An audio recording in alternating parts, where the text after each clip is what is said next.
அல்ஹம்துலில்லாஹ் அல்ஹம்துலில்லாஹி வகஃபா வஸ்ஸலாத்து வஸ்ஸலாமு அலா இபாதிஹில்லதீன இஸ்தஃபா. அம்மா பாத். பெருமதிப்பிற்குரிய என்னுடைய உஸ்தாது பெருந்தகை லால்பேட்டை ஹஜ்ரத் அவர்களே, மதிப்பிற்கும் மரியாதைக்குரிய ஜமாஅத்துல் உலமா பத்திரிகை ஆசிரியர் ஷாதிலி ஹஜ்ரத் அவர்களே, மற்றும் இங்கே முன்னணியில் அமைந்திருக்கும் உலமாக்களே, பெரியவர்களே, வருகை தந்திருக்கும் சகோதரர்களே, நண்பர்களே, தராவீஹ் தொழுகை என்பது நமக்கு சொல்லித் தெரிய வேண்டிய ஒரு காரியம் அல்ல. அது எத்தனை ரக்காத் என்பதும் சொல்லித் தெரிய வேண்டிய காரியம் இல்லை. ஒரு ஆண் பெண் வேடம் போட்டுக்கொண்டால் பார்ப்பதற்கு பெண்ணை போன்றே தெரியும். அப்பொழுது யாராவது சொல்லிக் கொடுப்பார்கள், இது பொம்பளை இல்ல ஆம்பளை என்று. இது ஏன் இந்த அவசியம் வந்துச்சு? ஒரு ஆம்பளைக்கு ஆம்பளை என்று அடையாளம் காட்டணுமா? அது தேவைதானா என்றால் வேடம் மாறி இருக்கிற காரணத்தினாலே அடையாளம் காட்ட வேண்டிய நிர்பந்த நிலை ஏற்பட்டு விட்டது. அதுபோல தராவீஹ் 20 ரக்காத் என்று ஆதாரத்தோடு சொல்ல வேண்டும் என்ற ஒரு அவசியமா இருக்கிறது. அது ஏற்கனவே ஆதாரத்தோடு தெளிவாக தெரிந்த விஷயம் தானே. இது இரவு என்பதற்கு ஆதாரம் யாராவது சொல்ல வேண்டுமா? இப்பொழுது இருப்பது இது இரவு. என்ன ஆதாரம் சொல்லுங்கள்? ஆதாரம் இருக்கிறது, சூரியன் இல்லை. இது போன்று எத்தனையோ வகையில ஆதாரம் சொல்லலாம் என்று சொன்னாலும் கூட இது இரவு என்பதற்கு யாராவது ஒருவன் அடையாளம் கேட்டால் அந்த மனிதனை பற்றி நான் சந்தேகிக்க வேண்டியது வரும். இதே போன்று தராவீஹ் 20 ரக்காத் என்பது உலகமறிந்த உண்மை. அதாவது நம்முடைய இஸ்லாமில் இல்லாதவர்கள் கூட அதை சொல்லுகிறார்கள். உதாரணத்திற்கு சகோதரர்களே, அரபி மதரசாக்களிலே ஒரு அரபி அகராதி உபயோகிக்கப்படுகிறது. அல் முன்ஜித் என்ற பெயரிலே ஒரு பெரிய அகராதி. அதை எழுதியவர் கிறிஸ்தவ மதத்தை சார்ந்தவர், முஸ்லிம் அல்ல. அவர் எல்லா அரபி பதங்களுக்கும் பொருள் எழுதியிருக்கிறார். அவர் தராவீஹுக்கு பொருள் எழுதியிருக்கிறார். கிறிஸ்தவர், கவனத்தில் வையுங்கள், முஸ்லிம் அல்ல, கிறிஸ்தவர். அவர் தன்னுடைய அகராதியிலே தராவீஹுக்கு பொருள் எழுதியிருக்கிறார். ரமலான் மாதத்திலே முஸ்லிம்கள் தொழுகக்கூடிய தொழுகை அது 20 ரக்காத்துகள் கொண்டது. யார் எழுதியிருப்பது? கிறிஸ்தவர் எழுதியிருக்கிறார். ஆனால் இன்று நம்மவர்களுக்கே விளக்கம் சொல்ல வேண்டிய நிலை வந்துவிட்டது என்று வேதனைப்பட வேண்டியதாக இருக்கிறது. சரி, போகட்டும். சொல்லுகிறார்கள், அல்லாஹ் என்ன சொன்னானோ, ரசூல் என்ன சொன்னார்களோ அதைத்தான் நாங்கள் செய்வோம். சகோதரர்களே, அல்லாஹ்வின் மீது சத்தியமாக ஒரு சத்தியம் அல்ல, 100 சத்தியம் செய்யலாம். நமக்கு இந்த உலகத்தினுடைய எந்த ஆதாயம் தேவையில்லை. சொல்லுகிறார்கள், உலக ஆதாயத்துக்காக வேலை செய்து கொண்டிருக்கிறார்கள் சொல்லுகிறார்கள். நான் சவால் விடுகிறேன், தயாரத்தோடு இருக்கிறது. நீங்கள் இருப்பீர்கள், நாங்கள் இருப்போம். அங்கு பார்ப்போம் யார் உலகத்தை ஏமாற்றுவது என்று. சகோதரர்களே, செயலிலே நாம் எப்படியும் இருக்கலாம், ஆனால் கொள்கையிலே உறுதியாக இருக்கிறோம். நம்முடைய நம்பிக்கையிலே உறுதியாக இருக்கிறோம். அல்லாஹ் ஒருவன், அவருடைய ரசூல் ஒருவர். அவர்களுடைய வழியை மட்டும்தான் நாம் பின்பற்றிக் கொண்டிருக்கிறோம். அவர்களுடைய வழியை விட்டு அனுபவம் பெறுவதற்கு நாம் சம்மதிக்கவில்லை. நம்முடைய ஜமாஅத்துல் உலமா சம்மதிக்கவில்லை. நம்முடைய அரபி மதரசாக்கள் சம்மதிக்கவில்லை. எதுவும் சம்மதிக்கவில்லை. கியாமத் பதில் சொல்லும். நீங்களும் வருவீர்கள், நாங்களும் வருவோம். எங்கும் தவறிவிட மாட்டோம். அல்லாஹ் எங்களையும் உங்களையும் நிறுத்தி கேட்கும் போது பார்ப்போம். அவர்கள் சொல்லுகிறார்கள், அல்லாஹ் சொன்னதை ரசூல் சொன்னதைத்தான் பின்பற்றுவோம். நாமும் சொல்லுகிறோம், அல்லாஹ் ரசூல் சொல்லுவதைத்தான் பின்பற்றுவோம். அதற்குரிய வழி என்ன என்பதிலே தான் வேறுபாடு இருக்கிறது. இதை நீங்கள் ஒத்துக் கொள்கிறீர்கள். அல்லாஹ் சொன்னதை ரசூல் சொன்னதைத்தான் பின்பற்றுவீர்கள். இந்த ரமலானுடைய தராவீஹுடைய விஷயத்திலே தெளிவாக ரசூலுல்லாஹி ஸல்லல்லாஹு அலைஹி வஸல்லம் சொல்லி இருக்கிறார்கள். இப்னு மாஜாவுடைய ரிவாயத்திலே இருக்கிறது, ஷஹருன் கதபல்லாஹு லக்கும் கதபல்லாஹு அலைக்கும் ஸியாம். ரமலானுடைய மாதம் இது எப்படிப்பட்ட மாதம்? அல்லாஹ் உங்களின் மீது நோன்பை விதியாக்கி இருக்கிறான், கடமையாக்கி இருக்கிறான். வஸனன்துஹா லக்கும் கியாமஹு, அந்த மாதத்திலே நின்று தொழுவதை நான் சுன்னத்தாக்கி இருக்கிறேன். அல்லாஹ் குர்ஆனிலே தராவீஹ் தொழ வேண்டும் என்றோ ரமலானுடைய மாதத்தினுடைய இரவு தொழுகை பற்றியோ அல்லாஹ் குர்ஆனிலே குறிப்பிடவில்லை என்பதற்கு இந்த ஹதீஸே ஆதாரம். வஸனன்துஹா லக்கும், நான் உங்களுக்கு சுன்னத்தாக்கி இருக்கிறேன். சரி, ரசூலுல்லாஹ் சுன்னத்தாக்கி இருக்கிறார்கள். சுன்னத்தாக்கினால் ரசூலுல்லாஹ் தொழுத மாதிரி தான் தொழுவேன் என்பது அவர்களுடைய வாதம். அந்த வாத நூல்கள் ஏராளமாக இருக்கிறது என்றாலும் கூட ஒரு தெளிவான தலைப்பெழுதிய நூல் தராவீஹ் தொழுகை. எழுதியிருக்கிறார் திருச்சி மாநகருடைய பிரபலம் ஒருவர். தராவீஹ் தொழுகை இங்க உள்ளே எழுதியிருக்கிறது. அதாவது தராவீஹ் தொழுகை பற்றி இதில் விரிவாக எழுதியிருக்கிறதாம். அப்படி எழுதிவிட்டு உள்ளே எழுதும் போது அறிஞர் அபு அப்துல்லா எழுதியிருக்கிறார். இதில் உள்ளே எழுதியிருக்கிறது அறிஞர் அபு அப்துல்லா. யார் பட்டம் கொடுத்தார்கள் என்பது தெரியவில்லை. மௌல்வி என்று போட்டுக்கொள்ள முடியாத நிலையிலே, ஆலிம் என்று போட்டுக்கொள்ள முடியாத நிலையிலே அறிஞர் அபு அப்துல்லா. இது யார் கொடுத்திருப்பார்கள் என்பதை பற்றி இப்பொழுது நமக்கு தேவையில்லை. இவர் தராவீஹ் தொழுகை எழுதியிருக்கிறார். இதிலே ஆக என்ன எழுதியிருக்கிறார் என்பதை நான் பின்னாலே சொல்லுகிறேன். ஆக இவருடைய வாதமும் இங்கு மதுரை நகரில் உள்ள நம்முடைய சகோதரர்கள் அவர்களுடைய வாதமும் ரசூலுல்லாஹி ஸல்லல்லாஹு அலைஹி வஸல்லம் எப்படி தொழுதார்களோ அப்படித்தான் தொழுவோம், அதற்கு மாறாக தொழுக மாட்டோம். இந்த வாதம் அலர் ரஸ் வல் ஐன், எங்களுடைய தலைமையிலே அதற்கு மேலே. இந்த வாதத்திலே எங்களுக்கு வேறுபாடு இல்லை, மாற்று கருத்து இல்லை. ஆனால் இப்பொழுது உங்களை கேட்கிறோம், நீங்கள் ரசூலுல்லாஹ் தொழுகைதானா தொழுகிறீர்கள்? கொண்டு வாருங்கள் புகாரியை, முஸ்லிம் ஷரீஃபை, அபூதாவுதை, நசையை, திருமிதியை, இப்னு மாஜாவை கொண்டு வாருங்கள். இதற்கு மேலே ஏதாவது கிதாபுகள் இருக்கிறது, அவைகளையும் கொண்டு வாருங்கள். ஆனால் சிஹா சித்தா சரியான 6 கிதாபுகள் பிரபலமானவை இருக்கிறது, அவைகளை எடுத்துக் கொள்வோம். அவைகளில் இருப்பதெல்லாம், இன்னும் மற்ற ஹதீஸ்களில் இருப்பதெல்லாம் ரசூலுல்லாஹி ஸல்லல்லாஹு அலைஹி வஸல்லம் ரமலானிலே தொழுதார்கள். எப்பொழுது? கடைசி 10 ஹரஜ ஃபீ ஜௌஃபில் லைல் அன் உர்வத ஆயிஷா ரலியல்லாஹு தஆலா அன்ஹா அன்னன் நபிய ஸல்லல்லாஹு அலைஹி வஸல்லம் ஹரஜ ஃபீ ஜௌஃபில் லைல். புகாரியிலே ரமலானுடைய பாடத்திலே இரண்டாவது ரிவாயத்தாக, 3 ரிவாயத்துக்களில் இரண்டாவது ரிவாயத்தாக இடம்பெற்றுள்ள இந்த ரிவாயத் ஹஜ்ரத் ஆயிஷா, அன்னை ஆயிஷா ரலியல்லாஹு தஆலா அன்ஹா அவர்களிடம் அறிவிக்கப்படுகிறது. அவர்கள் சொல்லுகிறார்கள், ஹரஜ ஃபீ ஜௌஃபில் லைல், ரசூலுல்லாஹி ஸல்லல்லாஹு அலைஹி வஸல்லம் அவர்களுடைய வாழ்க்கையிலே ஒரு ரமலானிலே இரவனுடைய மத்திய பகுதியிலே ஃபீ ஜௌஃபில் லைல். நீங்கள் இங்கே கவனிக்க வேண்டும். ஏதோ தெருபயான் கேட்கிற மாதிரி நீங்கள் நேற்றும் கேட்கவில்லை, இன்னும் கேட்கவில்லை. ஆனாலும் கூட இதை கொஞ்சம் கவனித்து வையுங்கள். ஃபீ ஜௌஃபில் லைல், ஜௌஃப் என்று சொன்னால் வயிறு, வயிறு என்று பொருள்.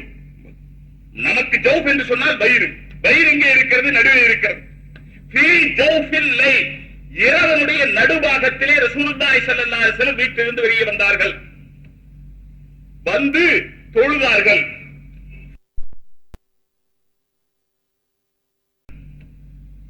வந்து தொழுதார்கள். அவர்களை பின்பற்றி ஒரு கூட்டத்தினர் தொழுதார்கள். இரவனுடைய நடுபாகத்திலே வீட்டை விட்டு வெளியே வருகிறார்கள், தொழுகிறார்கள். அவர்களை பின்பற்றி ஒரு கூட்டம் தொழுகிறார்கள். எப்பொழுது விடிந்ததோ சஹாபாக்கள் தங்களுக்கு இடையில பேசிக் கொண்டார்கள். அதாவது தொழுதவர்கள் தொழுகாதவர்களிடத்தெல்லாம் சொன்னார்கள், இது எதிர்பாராமல் நடந்தது, முன்கூட்டியே சொல்லி வைத்ததல்ல. முன்கூட்டியே ரசூலுல்லாஹ் இரவிலே வருவார்கள், தொழுக வேண்டும் என்று சொல்லி வைத்து ஏற்பாடு செய்து தொழுததல்ல. யாரோ இருந்தவர்கள் மட்டும் சேர்ந்து தொழுதார்கள். பகலிலே இது தெரிந்தவுடனே இன்னும் சஹாபாக்கள் அதிகமாகி விட்டார்கள். அடுத்த இரவிலே ரசூலுல்லாஹ் வந்து தொழுதும் போது இன்னும் அதிகமான சஹாபாக்கள் ரசூலுல்லாஹ்வை பின்பற்றி தொழுதார்கள். இதே போல 3வது இரவிலும் தொழுதார்கள். 4வது இரவில் சஹாபாக்களுடைய எண்ணிக்கை எவ்வளவு அதிகமாகிவிட்டது? ஹத்தா அஜஸல் மஸ்ஜிது அன் அஹ்லிஹி, ஹத்தா அஜஸல் மஸ்ஜிது அன் அஹ்லிஹி, மஸ்ஜித் நிரம்பி வழிந்தது. மஸ்ஜிதை மிகைத்து கூட்டம் ஏற்பட்டு விட்டது, கூட்டமாகிவிட்டது. மஸ்ஜித் பிடிக்கவில்லை, அந்த அளவு கூட்டம் வந்து விட்டது. ஆனால் ரசூலுல்லாஹி ஸல்லல்லாஹு அலைஹி வஸல்லம் வெளியே வரவில்லை, வெளியே வந்து தொழுகவில்லை. சஹாபாக்கள் எதிர்பார்த்து சுபுஹ் தொழுகத்தான் ரசூலுல்லாஹ் வந்தார்கள். சுபுஹ் தொழுத பிறகு ஃபலம்மா சல்லம, சலாம் கொடுத்த பிறகு திரும்பி உட்கார்ந்தார்கள். திரும்பி உட்கார்ந்து சொல்லும் போது சொன்னார்கள், நான் பயப்பட்டேன் உங்களின் மீது இந்த தொழுகை, இந்த இரவிலே தொழுவோமே அந்த தொழுகை கடமையாக்கப்பட்டு விடுமோ என்று நான் பயந்தேன். எனவே நான் வெளியே வரவில்லை. சகோதரர்களே, நன்றாக கேட்டுக்கொண்டீர்களே, ரமலானிலே கடைசி 10 அந்த 10 வேறு ஹதீஸுடைய கிதாபுகள் என்று தெரிகிறது. 23, 25, 27 இரவுகளிலே 3 இரவு, அதுவும் தொடர்ந்த 3 இரவல்ல. முதல் 23, 25 ஒரு நாள் விட்டு, பிறகு 27 ஒரு நாள் விட்டு 3 நாள் ரசூலுல்லாஹ் தொழுதார்கள். இன்னும் ஹதீஸ் கிதாபுகளை நன்றாக ஆராய்ச்சி செய்தால் விளங்குகிறது, அடுத்த வருஷத்திலும் ரசூலுல்லாஹி ஸல்லல்லாஹு அலைஹி வஸல்லம் இதே போல 3 நாள் தொழுதார்கள். விட்டு விட்டு தொழுதார்கள். இரவனுடைய மத்தியிலே தொழுதார்கள். முன்னேற்பாடு இல்லாமல் தொழுதார்கள் இரவனுடைய மத்தியிலே. இதுதான் ரசூலுல்லாஹ் தொழுதது. நீங்களும் தொழுவதானால், ரசூலுல்லாஹ்வை பின்பற்றி தொழுவதானால், ரமலானிலே இரவினுடைய மத்தியிலே மஸ்ஜிதிலே யாருக்கும் சொல்லாமல் நீங்கள் தொழுகலாம். இதுதான் சுன்னத்தை தவிர இதற்கு மாறாக, இப்பொழுது நான் சொன்னதற்கு மாறாக ஏதாவது ஒரு ஹதீஸ் கிதாபிலே நிரூபித்து காண்பித்து விட்டால் என்ன வேண்டுமானாலும் பின்னாலே நீங்கள் பூர்த்தி செய்து கொள்ளுங்கள். நான் ஏற்கனவே இங்கே சுங்கப்பள்ளி வாசகையை சொல்லி இருக்கிறேன். இதற்கு மாறாக ரசூலுல்லாஹி ஸல்லல்லாஹு அலைஹி வஸல்லம் தொழுத இந்த இரவு தொழுகை இருக்கிறதே, அதாவது ரமலானுடைய மாதத்திலே, இது வல்லாமல் வேறொன்றை நிரூபித்து காண்பித்து விட்டால் அவர்களுக்கு 8 லட்சம் ரூபாய் கொடுப்பதாக ஏற்கனவே நான் சொல்லி இருக்கிறேன். இன்றும் சொல்லுகிறேன், நாளையும் சொல்லுவேன், என்னுடைய உயிர் உடம்பிலே இருக்கும் வரை சொல்லுவேன். ஆனால் நீங்கள் 8 லட்சம் வாங்க போவதில்லை, ஏனென்றால் நிரூபிக்க போவதில்லை. சகோதரர்களே, ரசூலுல்லாஹ் தொழுதார்கள் 2 ரமலானிலே 3 இரவுகளை தொழுதார்கள். இவ்வளவுதானே? அப்படி இருக்கு, நீங்கள் அதை மட்டும் தொழுது விட்டு போங்க. எங்க இஷாவுக்கு பிறகு ஜமாத்தாக 8 ரக்காத்து தொழுகணும் என்பது எங்கிருந்து கிடைத்தது? இஷாவிற்கு பிறகு ஜமாத்தாக 8 ரக்காத் தொழுக வேண்டும் என்பது ரசூலுல்லாஹி ஸல்லல்லாஹு அலைஹி வஸல்லம் காலத்திலே நடக்கவே இல்லை. வகானல் அம்ரு அலா ذلك في خلافة அபீ பக்கர், ஹஜ்ரத் அபூபக்கருடைய خلافத்துடைய காலத்திலும் இப்படித்தான் இருந்தது. வஃபி சத்ரன் மின் خلافة உமர், ஹஜ்ரத் உமர் ரலியல்லாஹு தஆலா ஆட்சி காலத்துடைய ஆரம்பத்திலும் இப்படித்தான் இருந்தது. எந்த விதமான கூட்டு தொழுகையும் இல்லை, இஷாவுக்கு பிறகு தொழுகையும் இல்லை, இஷாவிற்கு பிறகு ஜமாத்தும் இல்லை. மக்கள் தனித்தனியாக தொழுதார்கள், சேர்ந்தும் தொழுதார்கள், இரவனுடைய நடுப்பகுதியை தொழுதார்கள். ஏன்? ரசூலுல்லாஹ் அப்படித்தான் தொழுதார்கள். நீங்களும் அப்படி தொழுங்களேன். இன்னும் நான் சொல்லுவதானால், தராவீஹ் என்ற வார்த்தை குர்ஆனிலும் இல்லை, ஹதீஸிலும் இல்லை, எதிலும் இல்லை. பின்னாலே வந்தவர்கள் தான் உற்பத்தி செய்தார்கள்.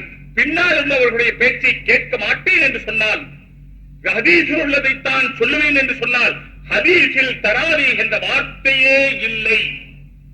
ஆனா இப்ப என்ன ஆச்சுன்னு சொன்னா, முதல்ல தராவீஹ் 8 ரக்காத்துன்னு சொல்லிக்கிட்டு இருந்தாங்க.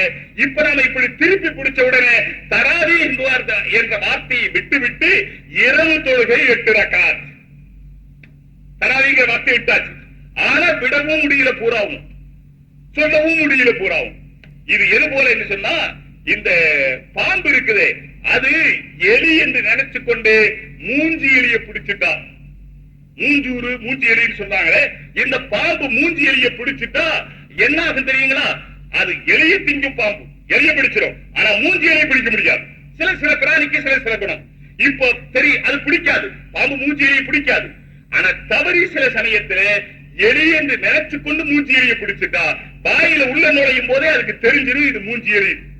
இப்ப இந்த மூஞ்சூறு உள்ள போனா பாம்பு செத்துரும், வெளியே விட்டா கண்ணு குருடாயிரும். இப்ப தராவீன்னு சொல்லியாச்சு, சொல்லாம விட்டா மானம் போயிரும், சொன்னா கொள்கைன்னு சொல்லப்படக்கூடிய தவறான பிரச்சாரத்துக்கு இடையூறு. இப்ப முழுங்கவும் முடியல, துப்பவும் முடியல. இந்த மூஞ்சூறு பிடித்த பாம்புகளே நன்றாக கேட்டுக் கொள்ளுங்கள். தராவீஹ் என்ற வார்த்தை ஹதீஸிலே இல்லை, குர்ஆனிலே இல்லை. பின்னாலே வந்தவர்கள் தான் சொன்னார்கள். ஏன் சொன்னார்கள் தெரியுமா? தராவீஹ் என்ற வார்த்தை, தக்லீத் என்ற வார்த்தை, இதே போல ஃபர்து கிஃபாயா என்ற வார்த்தை, இதே போல முஸ்தஹப் என்ற இப்படி பல வார்த்தைகள் இருக்கிறது. பின்னால் வந்தவர்கள் தான் சொன்னார்கள். ஏன் சொன்னார்கள்? வித்தியாசங்களை தெளிவாக விளங்குவதற்காக வேறு வேறு பெயர்கள் வைத்தார்கள். நன்றாக கவனிக்க வேண்டும். தக்லீத் என்ற பெயர் ஏன் வைத்தார்கள்? இத்திபா என்றே வைத்திருக்கிறாரே. நம்முடைய மதிப்பிற்குரிய காரி சாஹிப் அவர்கள் சொன்னது போல இத்திபா, தக்லீத் இதுவெல்லாம் ஒரே வகையை சார்ந்ததுதான். ஏன் இப்படி வேறு வார்த்தைகள் வைத்தார்கள் என்று சொன்னால், நமக்கு அதற்கும் இதற்கும் உள்ள வேறுபாடு தெளிவாக விளங்க வேண்டும் என்று தராவி என்ற வார்த்தை ஏன் வைத்தார்கள்? மக்களுக்கு இது இஷாவிற்கு பிறகு ஜமாத்தாக தொழுவதற்கு அதற்கு உமர் ரலியல்லாஹு தஆலா அன்ஹு அவர்கள் ரசூலுல்லாஹ்வுடைய மன்ஷை அவர்களுடைய கருத்தை அனுசரித்து ஏற்படுத்தியது என்று விளங்கிக் கொள்வதற்காகத்தான். சரி, இது ஒரு புறம் இருக்க, ரசூலுல்லாஹ் தொழுதார்களே அப்படி தொழுங்கள் ரமதானிலே என்று நாம் சொல்லுகிறோமே, அது கூட ரசூலுல்லாஹ் ரமதானிலே மட்டும்தானா அந்த 8 ரக்காத்து தொழுதார்கள்? ரசூலுல்லாஹ் ஃபதஹஜ்ஜத் பிஹி நாஃபிலத்தன் லக், ஃபதஹஜ்ஜத் பிஹி நாஃபிலத்தன் லக்.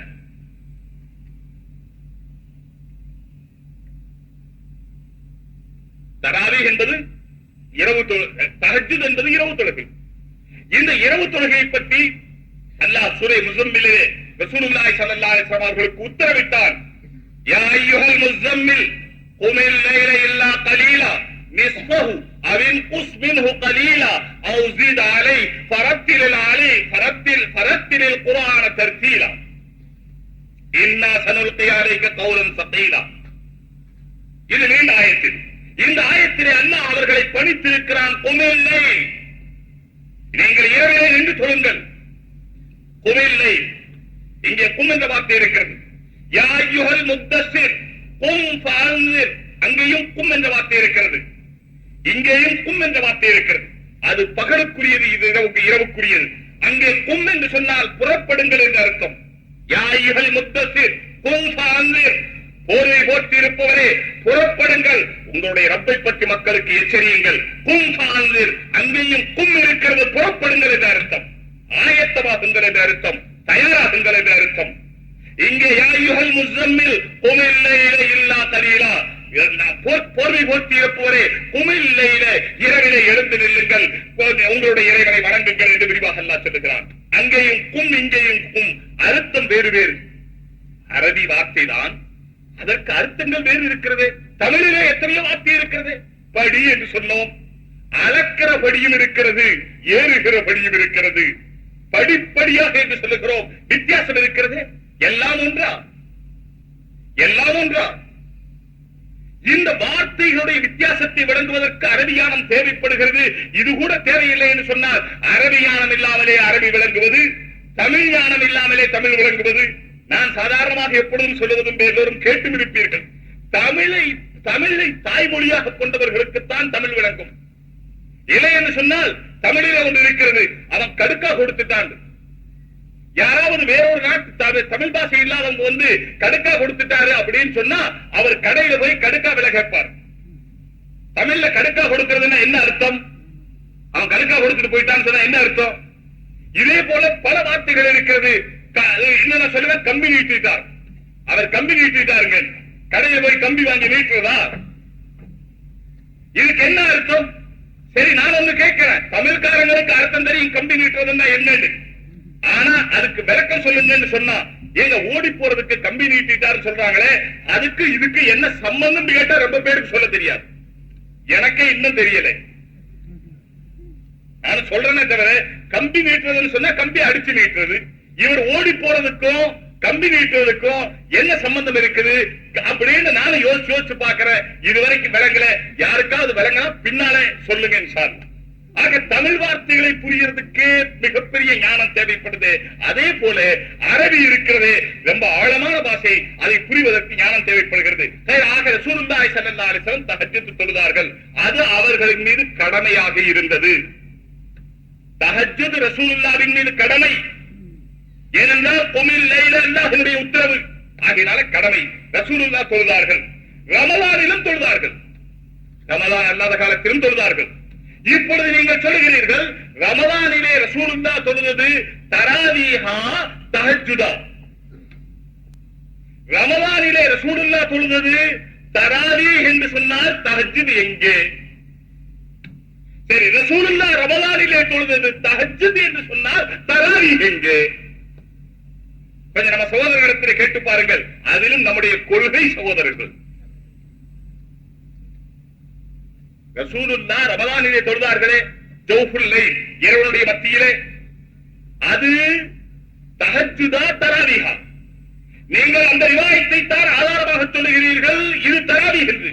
அப்படி அப்படியானால் தஹஜ்ஜுத் எங்கே?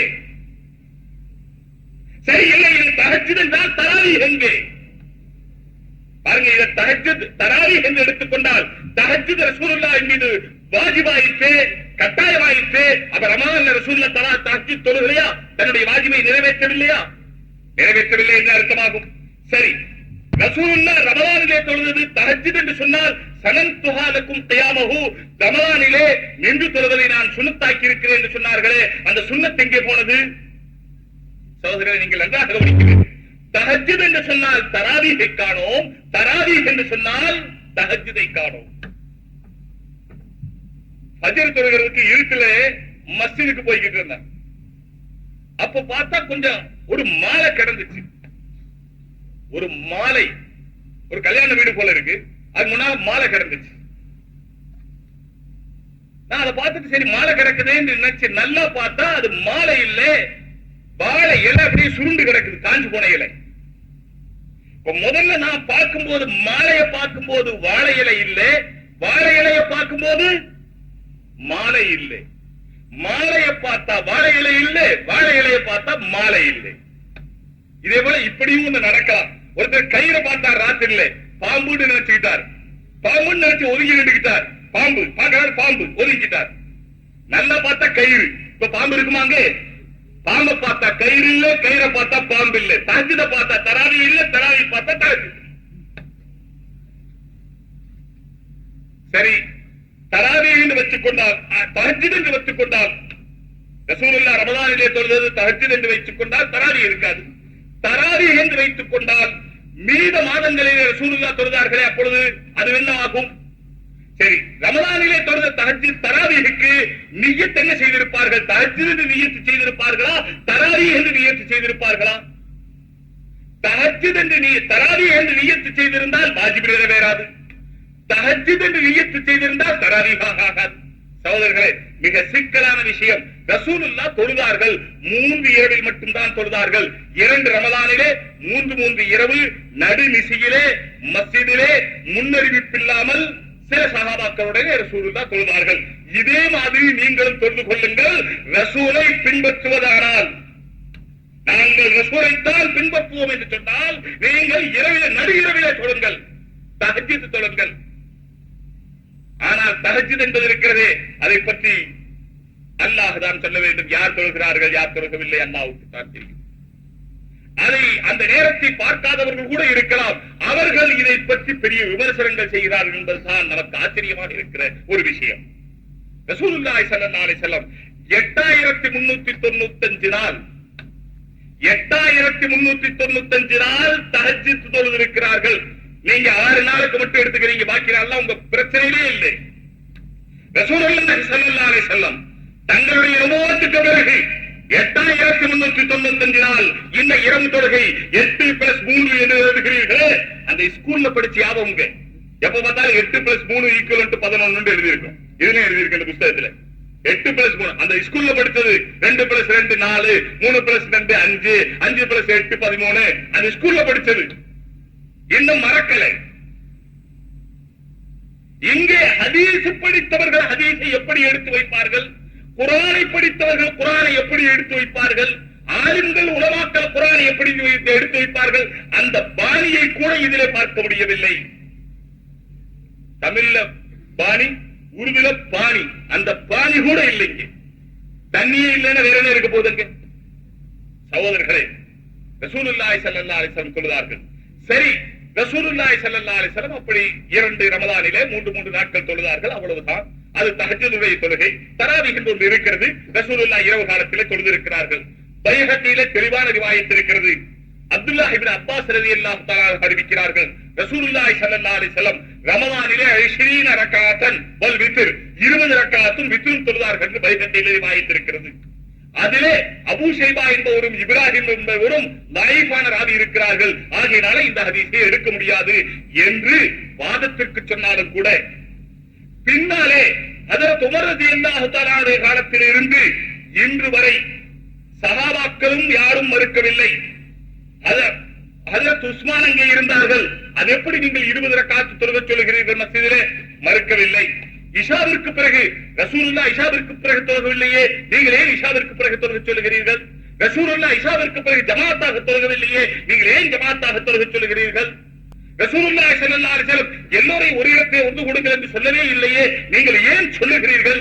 இதுவெல்லாம் ஹஜ்ரத் உமர் ரலியல்லாஹு தஆலா அன்ஹு சொல்லும் பொழுது யாருமே கேட்கவில்லை, சஹாபாக்களும் கேட்கவில்லை. ஹஜ்ரத் ஆயிஷா ரலியல்லாஹு தஆலா அன்ஹா தானே மேலே சொன்ன ரிவாயத்தை அறிவிக்கிறார்கள், இரவனுடைய நடுபாகத்திலே ரசூலுல்லாஹ் தொழுதார்கள் என்று.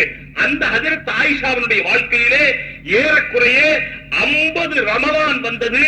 50 ரமலானிலும் ஹஜ்ரத் உமருடைய அபிப்பிராயப்படி சஹாபாக்களும் அதற்கு பின்னாலே வந்தவர்களும் இஷாவிற்கு பிறகு ஜமாத்தாக 20 ரக்காத் அல்லாமா இப்னு தைமிய்யாவினுடைய சொல்லின்படி, புஸ்தலானியினுடைய சொல்லின்படி, இன்னும் பல இமாம்களுடைய சொல்லின்படி அவ்வளவு பேரும் சொல்கிறார்கள் 20 ரக்காத்து தொழுகை வைக்கப்பட்டுக் கொண்டு வந்தது. ஹஜ்ரத் ஆயிஷா ரசூலுல்லாஹ்வை பார்த்தவர்கள், ரசூலுல்லாஹ்வுடைய வீட்டிலே இருந்தவர்கள், ரசூலுல்லாஹ்வுடைய எல்லா செயல்களை பற்றியும் தெளிவான ஆதாரங்களுடனே சொல்லக்கூடிய அன்னை ஆயிஷா கேட்கவில்லை, எந்த சஹாபியிடத்திலும் மறுக்கவில்லை, எந்த சஹாபியிடத்திலும் ரசூலுல்லாஹ் செய்யாத ஒரு காரியத்தை நீங்கள் எப்படி செய்கிறீர்கள் என்று கேட்கவில்லை. ஏன் கேட்கவில்லை? ரசூலுல்லாஹி ஸல்லல்லாஹு அலைஹி வஸல்லம் 20 ரக்காத் தனியாக தொழுதிருக்கிறார்கள், எனவே கேட்கவில்லை.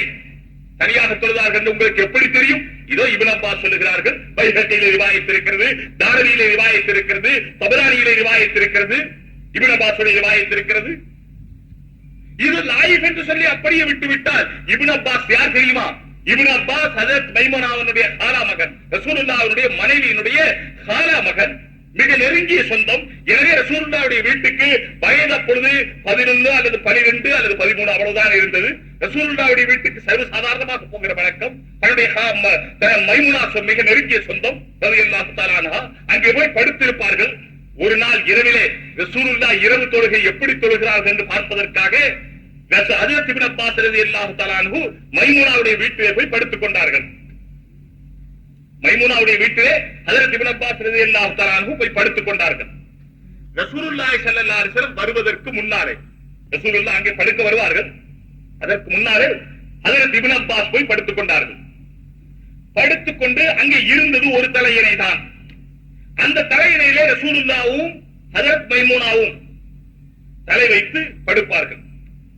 இப்ப ரெண்டு பேரும் படுக்கிற இடத்துல குறுக்கு போய் படுத்தா நல்லா இல்லை. இப்னு அப்பாஸ் ரொம்ப விவரமானவர்கள், புத்திசாலி. ஆனால் அந்த புத்திசாலித்தனத்தை மீறுகிற புத்திசாலிகள் நம்மிடையிலே இங்கு தோன்றி இருக்கிறார்கள் என்பதுதான் மிகப்பெரிய விஷயம். இப்னு அப்பாஸை கூட ஏறென்று கேட்கிறார்கள். வீட்டிலே போய் படுத்துக் கொண்டார்கள். இங்க பாருங்க, அவர்களுக்கு ரசூலுல்லாஹ்வுடைய இரவு தொழுகையை பார்க்க வேண்டும் என்று எவ்வளவு ஆசை. ரசூலுல்லாஹ் வர்றதுக்கு முன்ன போய் படுத்துக்கிட்டாங்க. ஒரு தலையணை, அவங்க ரெண்டு பேரும் இப்படி படுப்பாங்க.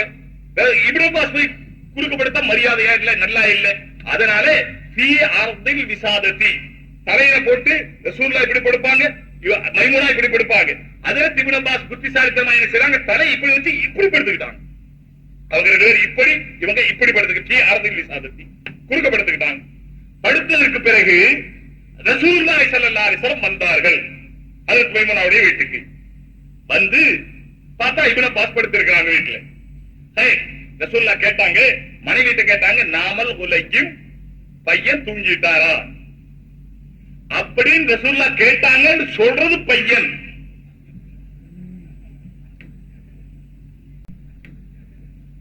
இது சொல்றது யாருங்க?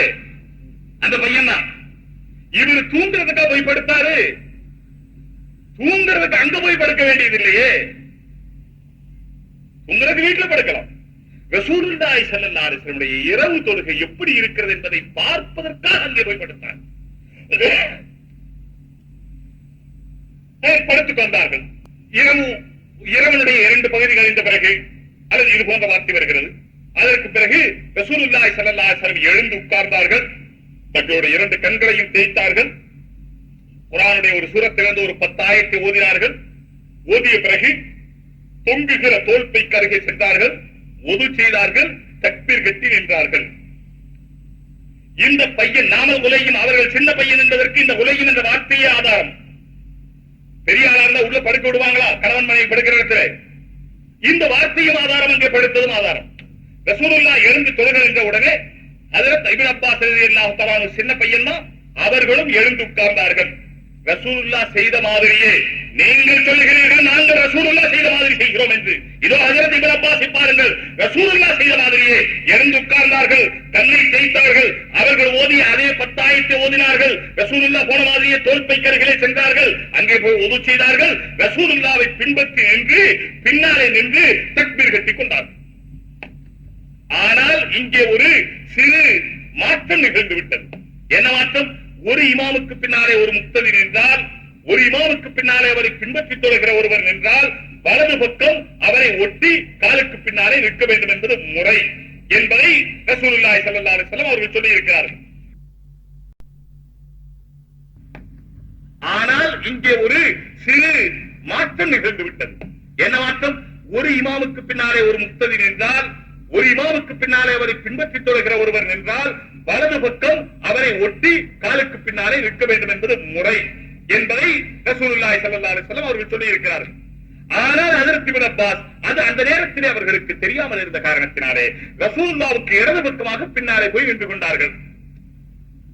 இப்பொழுது ரசூலுல்லாஹ்வுக்கு தெரிந்து விட்டது பின்னாலே இருக்கிறார்கள், ஆனால் இடது பக்கம் இருக்கிறார்கள். நிற்க வேண்டியதோ வலது பக்கம். என்ன செய்வது? ரசூலுல்லாஹி ஸல்லல்லாஹு அலைஹி வஸல்லம் பாருங்கள், இதுதான் ரசூலுல்லாஹி ஸல்லல்லாஹு அலைஹி வஸல்லம் செயல். பின்னாலே கையை கொண்டு போனார்கள், அவர்களுடைய காதை பிடித்து இழுத்து கொண்டு வந்து வலது பக்கம் நிற்க வைத்து விட்டார். இப்படி முன்னாலே இழுத்தா தொழுகிறதுக்கு குறுக்க நடக்கிறதாக வரும். அப்படியே விட்டுட்டால் இதுதான் சரியான முறையில் அவர் நினைக்க வேண்டியது வரும். சும்மா இல்லை, ஏமாளியும் இல்லை, கோமாளியும் இல்லை, ஏமாளியும் இல்லை, கோமாளியும் இல்லை. இருபக்கம் தொழுதார். இந்த இப்னு அப்பாஸ் ரலியல்லாஹு தஆலா சொல்லுகிறார்கள், ஸல்லல்லாஹு ரசூலுல்லாஹி ஸல்லல்லாஹு அலைஹி வஸல்லம் ஃபீ ரமலான 20 ரக்அத்தன் வல் வித்ர். பைஹத்தியிலே, தாரிமியிலே, தபரானியிலே இது ரிவாயத் இருக்கிறது. அப்து பின் ஹுனைஃப் இதை ரிவாயத் செய்திருக்கிறார். இன்னும் பலர் இது பலகீனம் என்று சொல்லிவிட்டு விட்டார்கள். பலகீனமான ரிவாயத்தாக இருந்தாலும் கூட பின்னாலே உள்ளவர்கள் எல்லோரும் சேர்ந்து அமல் செய்யும் போது அந்த ரிவாயத் பலமுள்ளதாக ஆகிவிடுகிறது. ஒரு உதாரணத்துக்கு ஒரு ஹதீஸை சொல்லுகிறேன். குல்லு கர்தின் ஜர்ர நஃபான் ஃபஹுவ ரிபா. குல்லு கர்தின் ஜர்ர நஃபான் ஃபஹுவ ரிபா. ஹதீஸினுடைய அடிப்படை விதிகளின்படி இந்த ஹதீஸ் பலகீனமானது, ஆனால் எல்லோராலும் ஏற்றுக்கொள்ளப்படுகிறது. இந்த ஹதீஸுக்கு அர்த்தம் என்ன? குல்லு கர்தின், எந்த கடனாக இருந்தாலும், ஜர்ர நஃபான், அந்த கடனின் காரணமாக ஒரு லாபம் கிடைக்குமானால், ஒரு பலன் வருமானால், பஹுவ ரிபா, அது வட்டியாகும். இது நம்முடைய வாழ்க்கையிலும் கொண்டு வர வேண்டிய விஷயம். ஒரு கடன் கொடுக்கிறோம், அதற்கு கடன் திருப்பி கிடைக்கும் போது அதன் காரணமாக ஒரு லாபம் கிடைத்தால் அதுவும் வட்டி. அசல் விஷயம் சொல்றது கிடையாது, இந்த ஹதீஸ் வந்ததனால சொல்றேன். ஒருவர் வீட்டை அடமானம் வைக்கிறார் 25,000 ரூபாய்க்கு. இப்போ வாடகை இல்லாமல் அவர் இருந்துக்கணும் என்று சொன்னால், இந்த 25,000 அவர் கொடுத்ததற்கு அந்த வாடகை வட்டியாக ஆகிவிடுகிறது. 25,000 ரூபாய்க்கு நான் அப்துல்லா என்பவர் இடத்திலே ஒரு வீட்டை நான் 25,000 ரூபாய் கொடுத்து விட்டு அந்த வீட்டை நான் பெற்றுக்கொண்டே அடமானமாக. அடமான பொருளை உபயோகிக்க கூடாது, இதுதான் சட்டம். அடமான பொருள் நாம் கொடுத்த அந்த பணத்திற்கு பாதுகாவலை தவிர அதை உபயோகிக்க கூடாது. நான் 10 ரூபாய் கொடுத்து விட்டு இந்த வாட்சை அடமானமாக வாங்கினேன் என்று சொன்னால், இந்த வாட்சை நான் கையிலே கட்டக்கூடாது, காயத்திலே மடித்தோ அல்லது சும்மாவோ பெட்டியிலே போட்டு வைக்க வேண்டும். அதுதான் முறை. அடமான பொருளை உபயோகிக்க கூடாது. நான் 25,000 ரூபாய்க்கு பதிலாக அந்த வீட்டை அடமானமாக வாங்கி இருக்கிறேன், உபயோகிக்க கூடாது என்று சொன்னால், இப்போ சாதாரணமா உபயோகிக்கவே செய்யறாங்க. எங்க 25,000 ரூபாய் கொடுத்திருக்கிறோம், திரும்பி வர வரைக்கும் இது அடமானம், அதனால உபயோகிக்கிறோம், உபயோகிக்க கூடாது. சில பேர் மசாலா தெரிஞ்சவங்க சொல்லுவாங்க, இந்த வீட்டுக்கு 150 ரூபாய் வாடகை பெறும், அந்த வீடு மாசம் மாசம் 5 ரூபாய் வாடகை வாங்கிக்கிறது. இப்போ என்ன சொன்னாரு? இது அடமானம், வாடகையும் கொடுக்கிறேன். நான் வாடகையா கொடுக்கறீங்க? இதுக்கு பேர் வாடகையா? 150 ரூபாய் பெற வீட்டுக்கு 5 ரூபாய் கொடுத்துட்டு வாடகையா இது? இந்த 150 ரூபாய் வாடகையில 145 ரூபாய் குறைந்ததே. ஏன் குறைந்தது? இந்த 150 ரூபாயினுடைய நபா பலன் உங்களுக்கு கிடைக்கிறது. 5 ரூபாயை கொடுத்து விட்டு 150 ரூபாய் நபா நீங்கள் வைத்துக் கொள்கிறீர்கள், பலனை நீங்கள் வைத்துக் கொள்கிறீர்கள். இது எதன் காரணமாக? அந்த 25,000 ரூபாய் கொடுத்த கடனின் காரணமாக. குல்லு கர்தின் ஜர்ர நஃபன் ஃபஹுவ ரிபா. எந்த கடனானாலும் அதற்கு ஒரு லாபம் கிடைத்தால் அது வட்டிதான். இந்த ஹதீஸ் இருக்கிறதே இது தாயிஃபான ஹதீஸ். ஆனால் எல்லா இமாம்களும் ஏற்றுக்கொள்கிறார்கள், எல்லா பெரியவர்களும் ஏற்றுக்கொள்கிறார்கள், எல்லா முஹத்தீஸீன்களும் இதில் அமல் செய்திருக்கிறார்கள். காரணம் என்ன? சஹாபாக்களில் இருந்து இது தாமுலிலே இருந்து வருகிறது, செயல் ரீதியாக இருந்து வருகிறது. சொல் ரீதியாக பலகீனமாக இருந்தாலும் கூட செயல் ரீதியாக வலுவானதாக இருக்கிறது. அதே போல 20 ரக்காத் என்பது சொல் ரீதியாக இப்னு அப்பாஸுடைய இந்த ரிவாயத் ஏதோ ஒரு காரணத்தினால் பலகீனமாக இருந்தாலும் கூட, ஆனால் இதே இடத்திலே ஒன்றை கவனிக்க வேண்டும். இந்த ரிவாயத்திலே இப்ராஹிம் என்பவர் பலகீனமானவர் என்று ஒருவர் சொல்லுகிறார். அந்த ஒருவர் சொல்வதை மட்டும் வைத்து இந்த ஹதீஸையே புறக்கணித்து விடுவது என்பது இருக்கிறதே, அது சில சமயத்திலே பொருந்தலாம். ஆனால் ஒருவர் இதே போல பல ரிவாயத்து இதை அவர் எழுதிவிடுகிறார் தன்னுடைய புஸ்தகத்திலே, இதை இவர் பலகீனமானவர், இவரை இன்னார் பலகீனமானவர் என்று சொல்லி இருக்கிறார். சரி, இன்னார் பலகீனமானவர் சொல்லி இருக்கிறார், இன்னொருவர் அவரை பலமானவர் என்று சொல்லி இருக்கிறாரே. எத்தனை பேரை நான் காண்பிக்கட்டும்? அது போல ஒரு கிதாபிலே அஸ்மாஉர் ரிஜாலுடைய ஒரு கிதாபிலே அவரை பலகீனமானவர் என்று எழுதியிருக்கிறது. ஒருவர் அவரை பலகீனமானவர் என்று சொல்லி இருக்கிறார், 10 பேர் அவரை பலமானவர் என்று சொல்லி இருக்கிறார். நீங்கள் அந்த ஒருவர் சொன்னதை மட்டும் எடுத்துக்கொண்டு இந்த 10 பேர் சொன்னதை விட்டு விடுவதானால் இது எந்த வகையிலே நியாயத்தை சேரும்? எந்த வகையில் நீதியை சேரும்? ஒருவருக்கு மாறாக இந்த ஒருவர் சொன்னாலும் கூட அவர் பலமானவர் என்று சொல்கிறார், இவர் பலகீனம் என்று சொல்கிறார். சரி, போகட்டும். பலமானவர் பலகீனமானவர் என்பது அந்த அஸ்மாஉர் ரிஜால் எழுதுகிறவர்களுக்கு வகையா வந்தது. எங்க என்ன பத்தியே கேளுங்க, பல பேர் பல அபிப்பிராயம் சொல்லுவாங்க, உங்களை பத்தியும் சொல்லுவாங்க. இந்த அபிப்பிராயம் இருக்குது, அதெல்லாம் இலவசமா கிடைக்கும். இது யாரும் போய் காசு கொடுத்து வாங்க வேண்டிய விஷயம் இல்லை. ஒவ்வொரு நேரத்துக்கு ஒரு அபிப்பிராயம். ரொம்ப நல்லவருங்க அவரு. ஏங்க நாங்க இந்த விஷயத்துக்கு, இந்த மாநாட்டுக்கு, ஷரியத் மாநாட்டுக்கு போன வசூலுக்கு உடனே எங்களுக்கு ஒரு 2000 ரூபாய் கொடுத்துட்டார், அதனாலே நல்லவர். இன்னொருத்தர் சொல்றாரு, இல்ல இல்லைங்க அவர் ரொம்ப மோசங்க. என்ன, அவர் இன்னொரு காரியத்துக்கு போனாரு, அவர் வீட்டுக்குள்ள இருந்துகிட்டே இல்லைன்னு சொல்லிட்டார். அவர் சொல்லுவார் அவரை மோசம் என்று, இவர் சொல்லுவார் அவரை நல்லவர் என்று.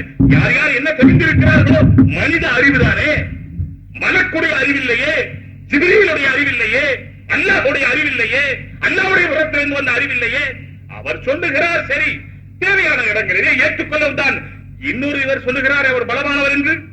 ஒருவரை பற்றி அல்ல, 100 பேரை பற்றி, 100 இடத்தில் அல்ல, 1000 இடத்திலே என்னாலே நிரூபிக்க முடியும். பெருமைக்கு சொல்லவில்லை.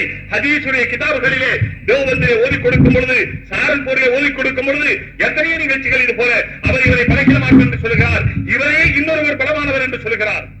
இவர்களை எழுதி கொண்டுதான் இருந்தார்கள். அல்லாம இப்னு ஹஜரை பற்றி எழுதும் பொழுது இந்த ஊர்க்காரரை எழுதினார், இப்னு ஹஜர் தானே தனக்கு முரண்படுகிறார். அல்லாம இப்னு ஹஜரை பற்றி அவர் எழுதுகிறார். அவரை பற்றி விமர்சனம் செய்கிற இவர் எப்படி இருப்பார்? அவர் சொல்லுகிறார், அவர் முதல்ல ஒரு இடத்துல அப்படி எழுதிட்டாராம், அதுக்கு மாத்தமா பின்னால் ஒரு இடத்துல ஒரு நபரை பற்றி முதல்ல மோசம் எழுதிட்டார், அவரே இன்னொரு இடத்துல அவருடைய ஹதீஸை ரிவாயத் செய்திருக்கிறார். அவர் எப்படி மோசம் சொல்லிட்டு ரிவாயத் செய்தார்? ஆகையினால் இப்னு ஹஜர் தானே தனக்கு முரண்படுகிறார். பாத்தீங்களா, இப்னு ஹஜருடைய பேச்சுக்கே விலை இல்லை. எப்ப இப்னு ஹஜர் ஒரு இடத்திலே தானே தனக்கு முரண்பட்டுட்டாரோ, இனி அவருடைய எந்த பேச்சை ஒத்துக்கொள்ள முடியாது. ஏனென்றால் எந்த இடத்தில் வேண்டுமானாலும் அவர் அவருக்கே முரண்படலாம்.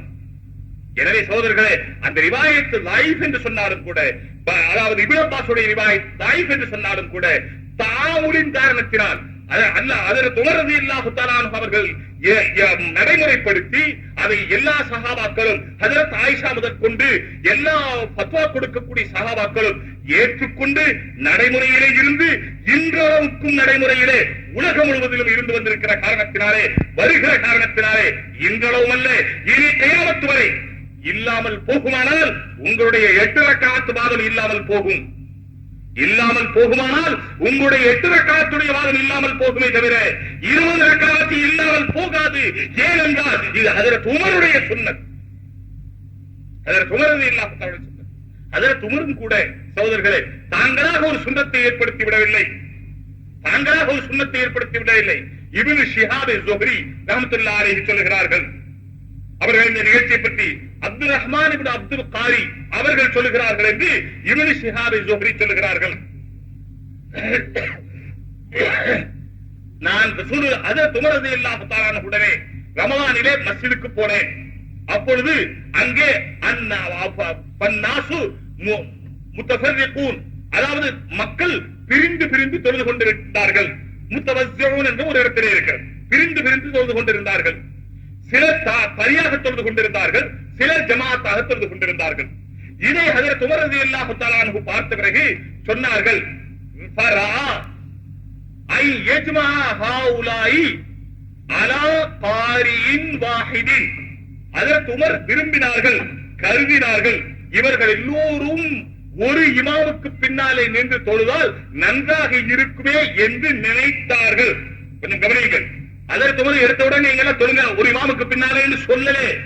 ஹஜ்ரத் உமர் ஃபரா ஐ யுஜ்மியா ஹாஉலாஇ அலா காரியின் வாஹிதின், எல்லோரையும் ஒரு காரிக்கு பின்னாலே, ஒரு இமாமுக்கு பின்னாலே ஒன்று சேர்த்து தொழுங்கள் என்று சொல்லலாம் என்று நினைத்தார்கள். நினைச்ச உடனே சொல்லல, நன்கு ஆலோசித்தார்கள், சிந்தித்தார்கள், ஆராய்ச்சி செய்தார்கள். சும்மா ஆசன, பிறகு அப்படி செய்யலாம் என்று உறுதி கொண்டார்கள். அவர் யார் தெரியுமா? அவர்கள் ஹஜ்ரத் உமர். எடுத்தவுடனே அல்ல, நன்றாக ஆலோசித்து புகாரி ஷரீஃபுடைய ரிவாயத்திலே, அந்த ரமலானுடைய மாதத்துடைய முதல் ரிவாயத்திலே இருக்கிறது. இப்னு ஷிஹாப் அஸ்-ஸுஹ்ரி சொல்லக்கூடிய இந்த விவரத்திலே அப்துல் ரஹ்மான் இப்னு அப்துல் காரி சொல்லுகிறார்கள், ஃபரா உமரு, உமர் நினைத்தார்கள் இவர்களை ஒன்று சேர்த்து தொழுக சொல்லலாம் என்று நினைத்து சும்மா அஸம, பிறகு உறுதி கொண்டார்கள். அதற்கு உமர் அல்லவா சாதாரணமானவர்களா? ரசூலுல்லாஹ் செய்யாத அவர்கள் செய்வார்களா? அவர்கள் செய்ய முடியுமா? அவர்கள் செய்திருக்கிறார்களா? அல்லது மற்ற சஹாபாக்கள் தான் ஏற்றுக்கொள்வார்களா? நிச்சயமாக இல்லை சகோதரர்களே. எனவேதான் இமாம் அபூ யூசுப் ரஹ்மத்துல்லாஹி அவர்கள் ஹஜ்ரத் இமாம் அபூ ஹனீஃபா இடத்திலே கேட்டார்கள், ஹஜ்ரத் உமர் எப்படி 20 ரக்காத் என்று சொன்னார்கள் என்று. அப்பொழுது ஹஜ்ரத் இமாம் அபூ ஹனீஃபா தெளிவாக சொன்னார்கள், லம் யுக்ரிஜுஹு மின் தில்காய் நஃப்ஸி. ஹஜ்ரத் உமர் ரலியல்லாஹு தஆலா அன்ஹு தாங்களாக அதை சொல்லவில்லை, மாறாக இல்லா மின் உசூலின் லதைஹி, அவர்களிடத்திலே இருந்த ஒரு அடிப்படையின் காரணத்தினால் தான் அவர்கள் சொல்லி இருப்பார்கள். ரசூலுல்லாஹி ஸல்லல்லாஹு அலைஹி வஸல்லம் நடவடிக்கை, அவர்களுடைய செயல், அவர்களுடைய போங்கு, அவர்களுடைய பாணி, அவர்களுடைய விருப்பம், அவர்களுடைய மன்ஷ, அவர்களுடைய நோக்கம், இதையெல்லாம் ஹஜ்ரத் உமர் புரிந்திருந்தார்கள். எனவேதான் 20 ரக்காத் தொழுக சொன்னார்கள். உங்களுக்கு புரியாவிட்டால் அதை பற்றி நாங்கள் எதுவும் சொல்லுவதற்கில்லை. ஆனால் ஹஜ்ரத் உமருடைய சுன்னத்தை நீங்கள் பின்பற்றுவீர்கள் என்று, ஹஜ்ரத் உமர் நடக்கிற வழியிலே நீங்கள் நடப்பீர்கள் என்று நாங்கள் எதிர்பார்க்கவில்லை. இல்லா சலக பச்சன், இல்லா சலக ஹதீஸில் வருகிறது, ரசூலுல்லாஹி ஸல்லல்லாஹு அலைஹி சொன்னார்கள், வல்லதி நஃப்ஸி பியதிஹி, யாருடைய கையிலே என்னுடைய உயிர் இருக்கிறதோ. மிஷ்காத் ஷரீஃபிலே 557வது பக்கத்திலே இந்த ரிவாயத் இருக்கிறது. வல்லதி நஃப்ஸி பியதிஹி, யாருடைய கையிலே என்னுடைய உயிர் இருக்கிறதோ அவன் மீது சத்தியமாக சொல்லுகிறேன், யவனுல் ஹத்தாப், ஹத்தாபுடைய மகனான உமரே, நீங்கள் ஒரு பாதையிலே உங்களை ஷைத்தான் சந்திப்பானேயானால், ஷைத்தான் உங்களுடைய பாதையை விட்டுவிட்டு வேறு பாதையிலே நடக்கிறான், நீங்களும் வேறு பாதையிலே தான் நடக்கிறீர்கள். நீங்கள் உணர்ந்த பாதையிலே நடக்க மாட்டீர்கள். தெளிவாக உலகம் முழுவதிலும் அனுஷ்டித்து வரக்கூடிய ஹஜ்ரத் உமருடைய பாதை ரசூலுல்லாஹ்வுடைய நோக்கத்தை புரிந்து செயல்படுத்தப்பட்டது, தாங்களாக செயல்படுத்தப்பட்ட விஷயம் அல்ல. ஹஜ்ரத் உமர் ரலியல்லாஹு தஆலா தாங்களாக செயல்படுத்தி இருக்க முடியாது என்பது தெள்ளத் தெரிந்த விஷயம். எனவே சகோதரர்களே, ஹஜ்ரத் உமருடைய அடிப்படையிலே தான் அது இருந்து வருகிறதே தவிர, இது சியாசித்தாவுடைய ரிவாயத்துகளில் எல்லாம் என்ன இருக்கிறது? மிக ஆதாரமாக இருக்கக்கூடிய ரிவாயத்துகள் எல்லாம் அவர்கள் எழுதுகிறார்களே, அதிலெல்லாம் ஒரு ரிவாயத்தை எடுத்துக்கொண்டு அதை மட்டும்தான் பார்க்கிறார்களே தவிர, சியாசித்தாவிலே இருக்கிற அத்தனை ரிவாயத்தையும், பிறகு அதற்கு பின்னாலே, அதற்கு முன்னாலே இந்த இமாம்களுடைய அபிப்பிராயங்களையும், அதற்கு முன்னாலே ரசூலுல்லாஹி ஸல்லல்லாஹு அலைஹி வஸல்லம் அம்மன்ஷ அடிப்படை நோக்கம், இவைகளையெல்லாம் புரிந்து செயல்படுகிற திராணியற்றவர்கள் இதை சொல்லிக் கொண்டிருக்கிறார்கள் என்பது நமக்கு வினோதத்திலும் வினோதமாக இருந்து கொண்டிருக்கிறது. பெரியவர்களே, நண்பர்களே, சியாசித்தாவை எடுத்துக் கொள்வோமையானால், ஆதாரபூர்வமான ஹதீஸ்கள் என்று சொல்கிறோமே, அதை எடுத்துக் கொள்வோமையானால், புகாரி ஷரீஃபிலே ரமலானுடைய தொழுகை சம்பந்தமாக 3 ரிவாயத் இருக்கிறது. புகாரி ஷரீஃபிலே ரமலான் ஷரீஃப் சம்பந்தமாக 3 ரிவாயத் இருக்கிறது. அதிலே முதலாவது ரிவாயத் இருக்கிறது. அதிலே முதலாவது ரிவாயத் இருக்கிறது. நான் சொன்ன, அதாவது அதற்கு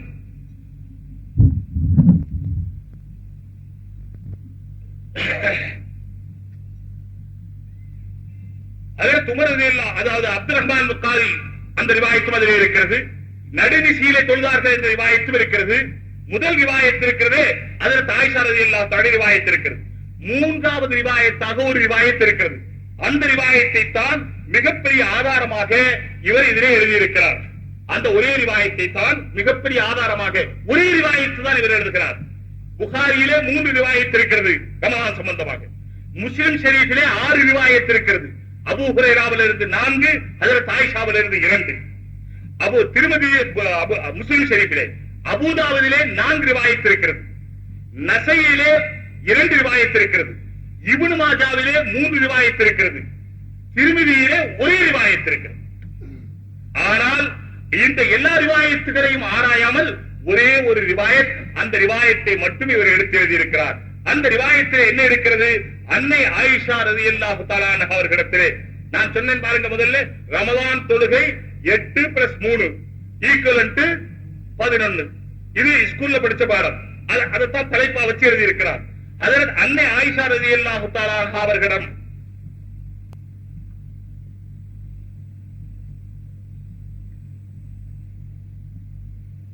அபூ சலமத் இப்னு அப்துர் ரஹ்மான் ரலியல்லாஹு தஆலா அன்ஹு அவர்கள் நபி அவர்களின் ரமலான் தொழுகை எவ்வாறு இருந்தது என்று கேட்டதற்கு அன்னை ஆயிஷாவிடம் நபி அவர்களுடைய ரமலான் தொழுகை எவ்வாறு இருந்தது என்று கேட்டதற்கு ரமலானிலும் ரமலான் அல்லாத காலங்களிலும் லம் யஸித் ஃபீ ரமலான வலா ஃபீ கைரிஹி, அது ரிவாயத்தில் இருக்கிறது. ரமலானிலும் ரமலான் அல்லாத காலத்திலும் 11 ரக்காத்துகளுக்கு மேல் தொழுதே இல்லை.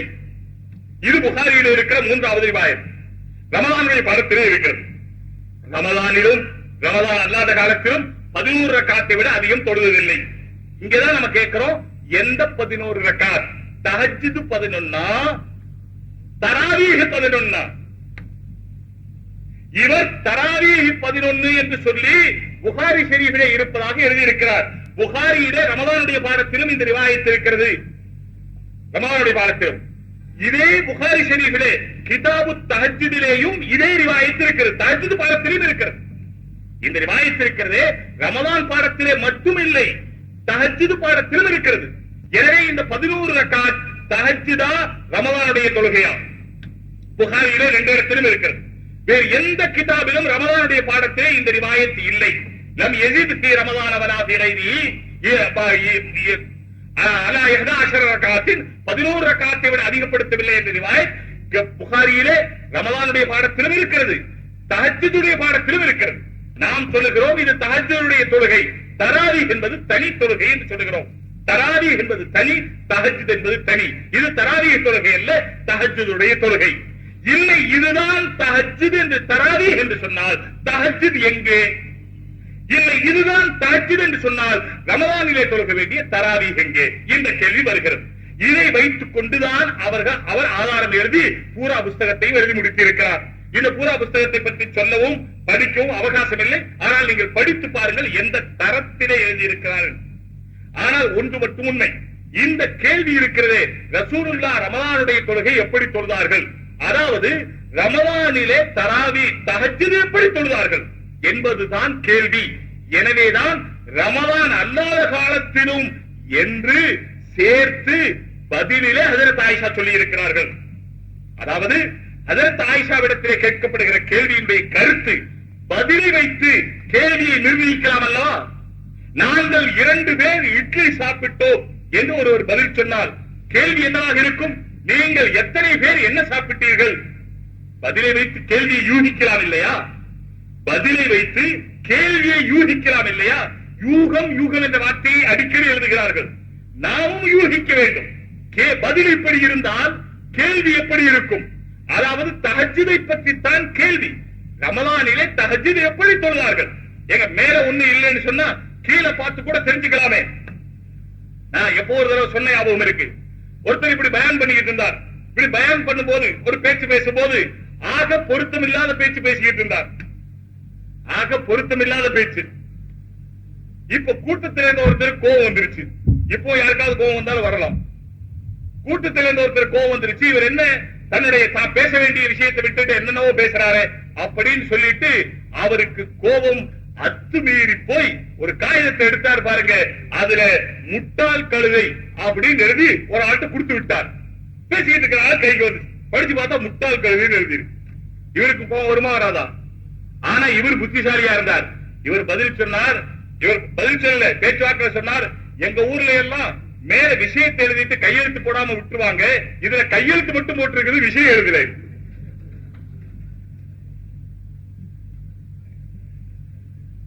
இதுல என்ன போட்டிருக்கு? கையெழுத்து போட்டிருக்கு, விஷயம் எழுதுன்னு சொல்லிட்டு பேப்பரை வச்சுட்டார். கேட்டவருக்கு எப்படி இருக்கு? எழுதி கொடுத்தவருக்கு. இதே போல சகோதரர்களே, பதிலை பார்த்து கேள்வியை யூகிக்க வேண்டியது தானே. ரமதானிலும் ரமதான் அல்லாத காலத்திலும் ரசூலுல்லாஹ் 11 ரக்காத்துக்கு மேல் தொழுகவில்லை என்று சொன்னால் கேள்வி அசல் என்னவாக இருக்கும்? ரமதானுடைய தஹஜ்ஜுத் தொழுகையை பற்றி கேள்வி. தஹஜ்ஜுத் தொழுகையை பற்றி சொன்னார்கள். 11 ரக்காத் தான் ரமதானிலும் தொழுதார்கள், ரமதான் அல்லாத காலத்திலும் தொழுதார்கள். அதோடு ஹஜரத் ஆயிஷா நிறுத்தவில்லை, இவர் நிறுத்திக் கொண்டார். அதோடு 11 ரக்காத்துகளுக்கு மேல் தொழுதே இல்லை என்று கூறிய ஹதீஸ் காணப்படும் நூல்கள் 14 நூல் எழுதியிருக்கிறார். 14 இருந்தாலும் சரி, 140 இருந்தாலும் சரி. இதுக்கு பின்னாலே ஹஜரத் ஆயிஷா சொல்லுகிறார்கள், லா வலா ஃபலா தஸ்அல் அன் ஹுஸ்னிஹின்ன வ தூலிஹின்ன யுஸல்லி அர்பஅன் ஃபலா தஸ்அல் அன் ஹுஸ்னிஹின்ன வ தூலிஹின்ன ثم யுஸல்லி அர்பஅன் ஃபலா தஸ்அல் அன் ஹுஸ்னிஹின்ன வ தூலிஹின்ன ثم யூதிரு பி ஸலாத்தின். 4 ரக்காத் தொழுவார்கள். நீங்கள் அவர்கள் எப்படி எவ்வளவு நீண்ட எவ்வளவு அழகாக தொழுவார்கள், அவர்களுடைய தொழுகையினுடைய அழகும் அதனுடைய அமைப்பும் எவ்வளவு உன்னதமாக இருந்தது என்பதை பற்றி நீங்கள் கேட்கவே வேண்டாம். தமிழில் சொல்லுவாங்கல்ல, ஆக என்ன அழகு, அதை பத்தி கேட்கவே கேட்காத, அவ்வளவு அழகு. கேட்டா பதில் சொல்ல முடியாது. பலா தஸ்அல் அன் ஹுஸ்னிஹின்ன வ தூலிஹின்ன அந்த ஹதீஸ்ல இருக்கிறது, அது இங்கே இல்லை. இவருக்கு அது தேவையும் இல்லை. இவருக்கு தேவை 11 8 பேசி முடிச்சுட்டு போகணும், அவ்வளவுதான். நேரமா தொழுகணும், நல்லா தொழுகணும், அழகா தொழுகணும், நல்லா புரிஞ்சு கொள்ளணும், அதுவெல்லாம் தேவையில்லை. அதனால அதை பற்றி சொல்லவும் இல்லை. பலா தஸ்அல் அன் ஹுஸ்னிஹின்ன வ தூலிஹின்ன சும்மையு சொல்லியார்கள். பிறகு 4 ரக்காத் தொழுவார்கள். பலா தஸ்அல் அன் ஹுஸ்னிஹின்ன வ தூலிஹின்ன அதுவும் எவ்வளவு நல்லா இருக்கும், ரொம்ப நீளமா அழகா உன்னதமா நேர்த்தியாக இருக்கும். பிறகு 3 ரக்காத் விட்டு சொல்வார்கள், ரமதானிலும் ரமதான் அல்லாத காலத்திலும்.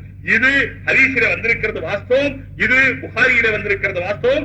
ஆனால் புகாரியிலே எங்கே ரமதானை பற்றி வந்திருக்கிறதோ அது இதிலே தஹஜ்ஜுடைய தொழுகையிலும் இதே ரிவாயத் வந்திருக்கிறது. எனவே இது தஹஜ்ஜுதா ரமதானா மற்ற வெறும் இதை வைத்து மட்டும் முடிவு செய்யக்கூடாது சகோதரர்களே. கோர்ட்டிலே கேஸ் நடக்கிறதே, பல மாதங்கள் பல வருடங்கள் நடக்கிறதே. ஏன் நடக்கிறது? இவரை கேட்டு அவரை கேட்டு நீங்க என்ன சொல்றீங்க, நீங்க என்ன சொல்றீங்க. ஒரு கேஸ்ல ஒரு கோர்ட்ல ஒரு கேஸ் நடந்துச்சு.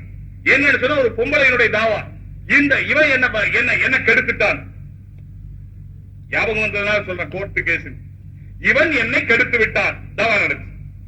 இப்போ ஜட்ஜ் விசாரிச்சது ஒண்ணு சரியா தெரிய முடியல. சரின்னு சொல்லிட்டு அந்த பெண்ணிடத்தில் சொன்னார், நீ சொல்றது சரி, அதனால நான் இந்த ஆம்பளைக்கு தண்டனை கொடுக்கிறேன், உன்னை கெடுத்தவனுக்கு தண்டனை கொடுக்கிறேன், நீ போலான்னு சொல்லிட்டார். சரின்னு அந்த பெண்ணு ஒத்துக்கிட்டு போயிருச்சு. அந்த பெண்ணும் ஒத்துக்கிட்டு போயிருச்சு.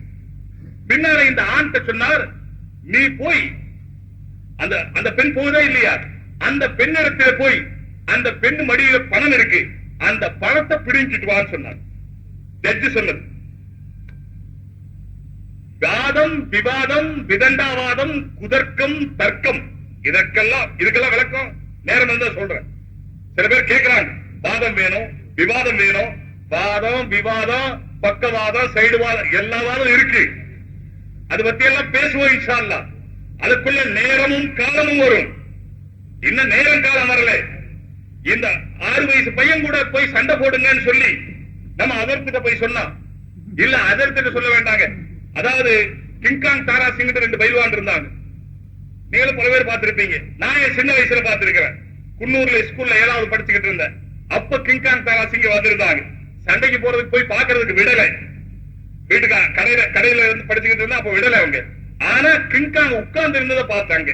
அந்த சண்டை நடக்க போற மைதானத்துல கிங்காங்க பார்த்தேன். தாரா சிங்க பார்த்தனா என்ன யாவும் இல்லை. கிங்காங் எவ்வளவு பெரிய ஆளுன்னு சொன்னா இங்க அப்படி ஒரு ஆள் இல்லை சொல்றதுக்கு. இந்த சேர் போல குறைஞ்சது 4 பங்கு சேர் போடணும், அப்பதான் அவர் உட்கார முடியும். அவருடைய உடலை அதை வைக்க முடியும். இந்த சேர் மாதிரி 4 பங்கு எனக்கு யாவும் இருக்கு.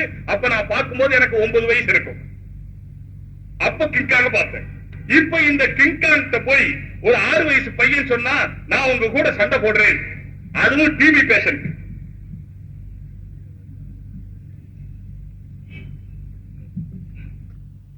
ஆறு வயசு பையன் கிங்காங்கிட்ட போய் சொன்னா, நான் உங்க கூட சண்டை போடுறேன், அதுவும் அந்த 6 வயசு பையன் எப்படிங்க டிவி பேஷண்ட் வரலாம். சின்ன வயசுல டிவி வரலாம். இப்ப கிங்காங் போய் அந்த பையனோட சண்டை போட்டா யாருக்கு கேவலம்? பையனுக்கா கிங்காங்கா? எல்லாருக்கும் தெரியும் கிங்காங் சண்டை போட போக மாட்டார். இப்ப இந்த பையன் சொன்ன பாத்தியா, நான் தான் ஜெயிச்சுட்டேன், நீ என் கூட சண்டை போட வர மாட்டேங்கிறியே, அதனால நான் தான் ஜெயிச்சேன் அப்படின்னு சொல்ற மாதிரி ஜமாஅத்துல் உலமா வாதத்துக்கு வரணும், ஜமாஅத்துல் உலமா விவாதத்துக்கு வரணும். ஜமாஅத்துல் உலமா ஏன் உங்ககிட்ட விவாதத்துக்கு வரணும்? ஏற்கனவே முடிவில்லாத ஒரு விஷயமா இருந்தா, ஏற்கனவே தீர்க்கமான ஒரு விஷயமாக இல்லாமல் இருந்தா, ஏற்கனவே முடிவு செய்யப்படாத விஷயமா இருந்தா, ஆதாரபூர்வம் இல்லாத விஷயமா இருந்தா விவாதத்துக்கு வரணும். இல்லைன்னா தெளிவான ஆதாரங்கள் இருக்கு. இப்போ விவாதமாக இருக்காது, அது விதண்டாவாதமாக ஆகிவிடும். தர்க்கமாக இருக்காது, குதர்க்கமாக ஆகிவிடும். அவர்கள் விரும்புவதே இதுதான். நான் தெளிவாக சொல்ல விரும்புகிறேன். வாதத்திற்கு கூப்பிட்டு ஏதாவது ஒன்றை பேசி கடைசியில் என்ன ஆகும்? இப்ப அவங்களும் முடிவு பண்ணி வச்சிருக்கிறாங்க, நாம என்னதான் ஆதாரம் சொன்னாலும் நான் ஒத்துக்க மாட்டேன், நம்முடைய விஷயம் உண்மை, அதனால நாம அவங்க சொல்றதை ஒத்துக்க மாட்டோம். நாமும் முடிவு பண்ணி வச்சிருக்க ஒத்துக்க மாட்டோம். ஏன் காரணம்? நம்ம சொல்றது உண்மையாக ஒத்துக்க மாட்டோம். அவங்க என்னவோ அவங்களும் முடிவு பண்ணி வச்சிருக்காங்க, ஒத்துக்க மாட்டோம். ரெண்டு பேரும் விவாதம் செஞ்சா என்ன ஆகும்? நான் சொல்லுவேன், நான் புடிஞ்ச மொசலுக்கு 3 கால்.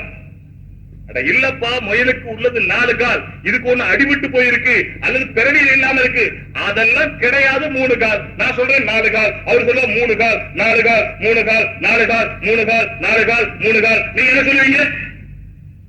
யார் ஜெயிச்சதா சொல்லுவீங்க? 4 கால். சில பேர் சொல்லுவாங்க 4 கால் சொன்னவர் தான் சரி, சில பேர் சொல்லுவாங்க 3 கால் சொன்னவர் தான் சரி. யார் சொல்றது சரின்னு சொல்றது? இது மாதிரியான ஒரு நிர்பந்த நிலையை உண்டு பண்ணுவதுதான் அவர்களுடைய விருப்பம் என்பதை நம்முடைய ஜமாஅத்துல் உலமா ஏற்கனவே தங்களுடைய தீர்க்க தரிசனத்தின் காரணத்தினாலே விளங்கிக் கொண்ட காரணத்தினால், தீர்க்க தரிசனம் சொன்னா பின்னால வரக்கூடியது முன்னால வரங்கிறது, நபியுடைய தீர்க்க தரிசனத்தில் சொல்லலை.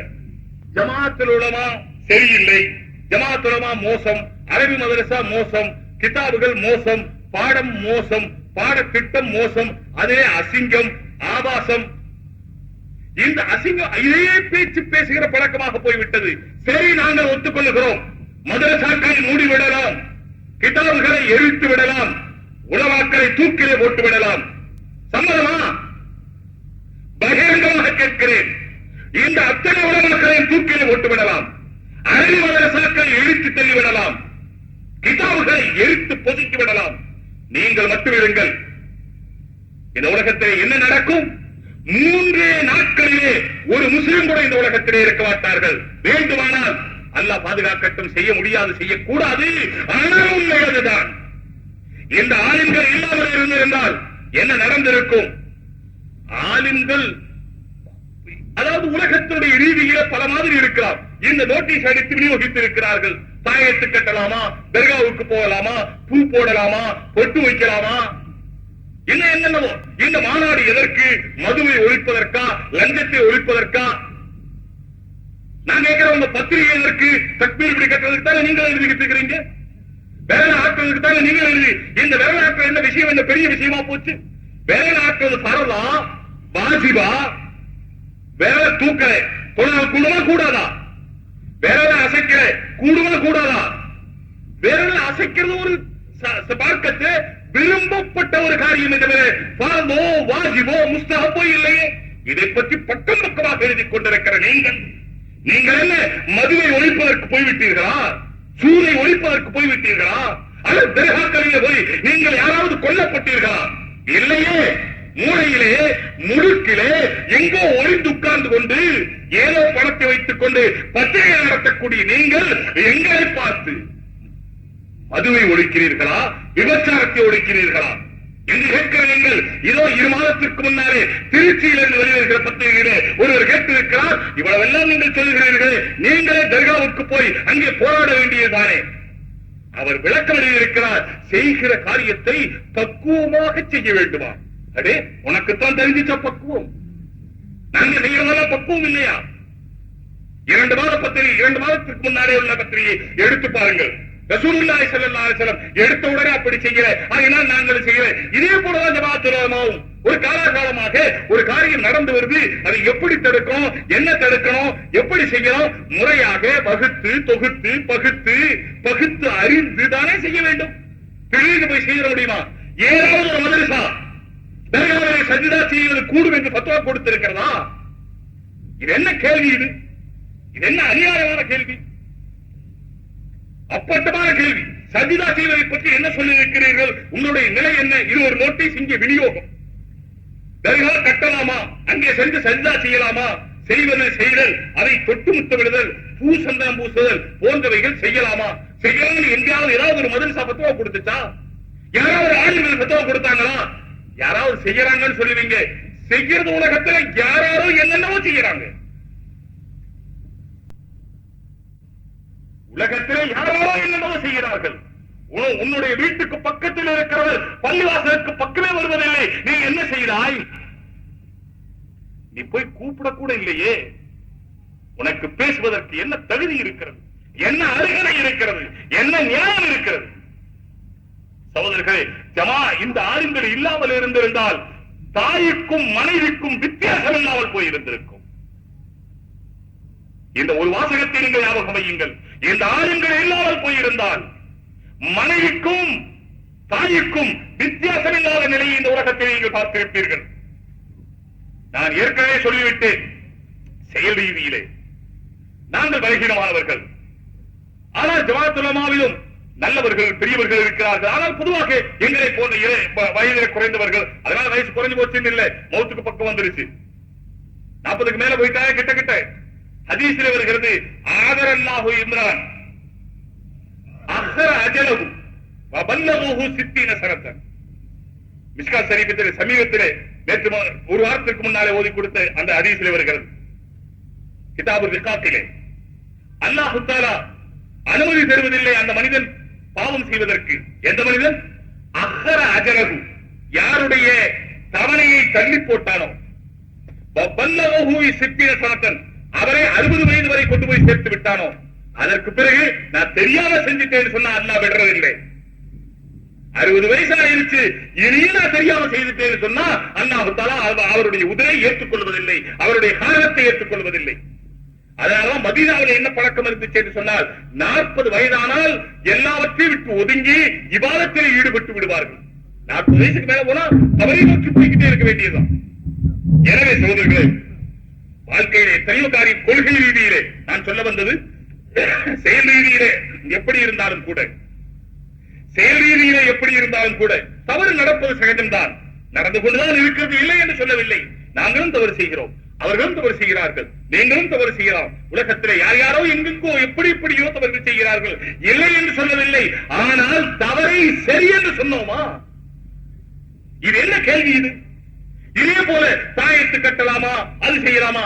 இந்த தாயத்து கட்டுறதுக்கு ஒரு ஹதீஸ் மட்டும் எடுத்துக்கிட்டு, தாயத்து கட்டுறதுக்கு ஒரு ஹதீஸ் எடுத்துக்கிட்டார், அந்த ஹதீஸ்ல இப்படி சொல்லி இருக்கிறாங்க, சொல்லக்கூடாது, தாயத்து கட்டுறது கூடாதுன்னு இருக்கு, ஓதி பார்க்கறது கூடாதுன்னு இருக்கு.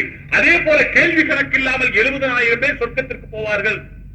கேள்வி கணக்கில்லாமல் 70,000 பேர் சொர்க்கத்திற்கு போவார்கள்.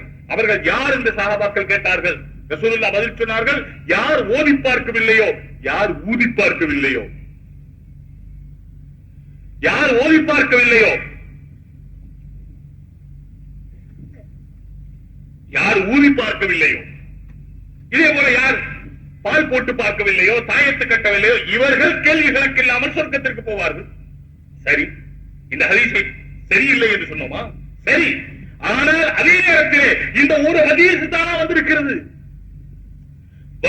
சூரத்தில் ஃபாத்திஹா ஷிஃபாஉம் மின் குல்லி தா, சூரத்தில் ஃபாத்திஹாவிலே எல்லா வியாதிகளுக்கும் மருந்து இருக்கிறது என்று சொல்ல சொல்லி இருக்கிறார்களே. குலாவது பிறப்பினா குலாவது பிறப்பை ஓதி கையில ஊறி தலை விட்டு படுங்கள் என்று சொல்லி இருக்கிறார்களே. இதே போல தேல் கடித்தவர்களுக்கு ஓதி பார்த்திருக்கிறார்களே. இதே போல யாருக்காவது புண் இருந்தால் கொஞ்சம் மண்ணை கொண்டு வர சொல்லி, கொஞ்சம் மண்ணை கொண்டு வர சொல்லி அதே தங்களுடைய எச்சியை துப்பி, துருபத்து அர்தினா வரீகத்து பாதினா ஷிஃபாவு அமராதினா, துருபத்து அர்தினா நம்முடைய பூமியினுடைய மண், வரீகத்து பாதினா நம்மளே ஒருவருடைய எச்சி, ஷிஃபாவு அமராதினா நம்முடைய வியாதிக்கு சுகம். சுபஹானல்லாஹ், என்ன வருது பாத்தீங்களா? துருபத்து அர்தினா வரீகத்து பாதினா ஷிஃபாவு அமராதினா, மண்ணும் எச்சியும் ஒண்ணு இல்ல, ரோட்ல கிடக்கிற கொஞ்சம் மண்ணு, வாயில இருக்கிற எச்சி, இந்த ரெண்டு சேர்ந்து ஷிஃபாவு அமராதினா சொல்ல சொல்லி இருக்கிறார்கள். இந்த ஹதீஸ் எல்லாம் பார்க்க வேண்டாமா சகோதரர்களே? தெளிவான விஷயம் உங்களுக்கும் தெரியும், நான் சொல்ல வேண்டியதில்லை. 6 குருடர்கள் யாரை பார்த்த மாதிரி, 6 பேர் சேர்ந்து யாரை பார்த்துட்டு என்ன சொன்னாங்க? ஒருத்தன் வயிற்று மட்டும் தான் பார்த்தான். அவர் சொல்லிட்டார் பானை மாதிரி. பால் பார்த்தவர் என்ன சொன்னார்? அது ஒரு மாதிரி. அவருக்கு என்ன பட்டுச்சோ அது. கார பிடிச்சவர் சொன்னார் உலக்க மாதிரி. உண்மை ஒன்ன மாதிரியா தான் அதுவும். அதுல ஒண்ணு வித்தியாசம் இல்லை. நீ ஒரு உலக்காது ஒரு உலக்க வெறுப்புன்னு தான் பிடிச்சிருக்கும், அறிவு இருக்காது. இதே போல அது இது போல ஏதாவது ஒரு ஹதீஸை பார்த்துக் கொண்டு இதே போல பாருங்கள், தொத்து வியாதி இருக்கிறதா இல்லையா? உதாரணத்துக்கு சொல்லுகிறேன், ஹதீஸிலே இருக்கிறது தொத்து வியாதி கிடையாது. அவர்களே தொத்து வியாதி கிடையாது, எந்த வியாதியும் தொத்துவதில்லை. ஒரு ஒட்டகத்திற்கு சொறி பிடித்து விட்டது, அந்த ஒட்டக கூட்டத்தை பல ஒட்டகத்துக்கு சொறி பிடித்து விட்டது. அப்பொழுது சஹாபாக்கள் சொன்னார்கள், நாயகமே அந்த ஒட்டகத்திலிருந்து தானே இன்னொரு ஒட்டகத்திற்கு வந்திருக்கிறது, வியாதி தொத்திக் கொண்டுதானே இருக்கிறது என்ற கருத்துப்பட சஹாபாக்கள் கேட்டபோது ரசூலுல்லாஹ் கேட்டார்கள், முதல் ஒட்டகத்துக்கு சொறி எங்கிருந்து வந்தது? முதல்ல ஒரு ஒட்டகத்துக்கு சொறி வந்துச்சு, அது எங்கிருந்து வந்துச்சு? அது எங்கிருந்து வந்ததோ, அது யாரிலிருந்து வந்ததோ அங்கிருந்துதான் மற்ற ஒட்டகத்திற்கு வந்தது. வியாதி தொத்துவதில்லை. இது நம்முடைய கொள்கை, நம்முடைய ஷரியத். அது எப்படிங்க இந்த காலத்துல எல்லா டாக்டர் சொல்றாங்களே போறாங்களேன்னு சொல்லுவீங்க. இப்ப டாக்டர் பத்தி நான் சொல்றதுக்கு இல்ல, மருத்துவத்தை பத்தி பேசுறதுக்கு இல்ல. ஆனா ஒரு உண்மை விளங்கணும், மருத்துவத்துல பல வைத்தியம் இருக்கு, பல மருத்துவம் இருக்கு.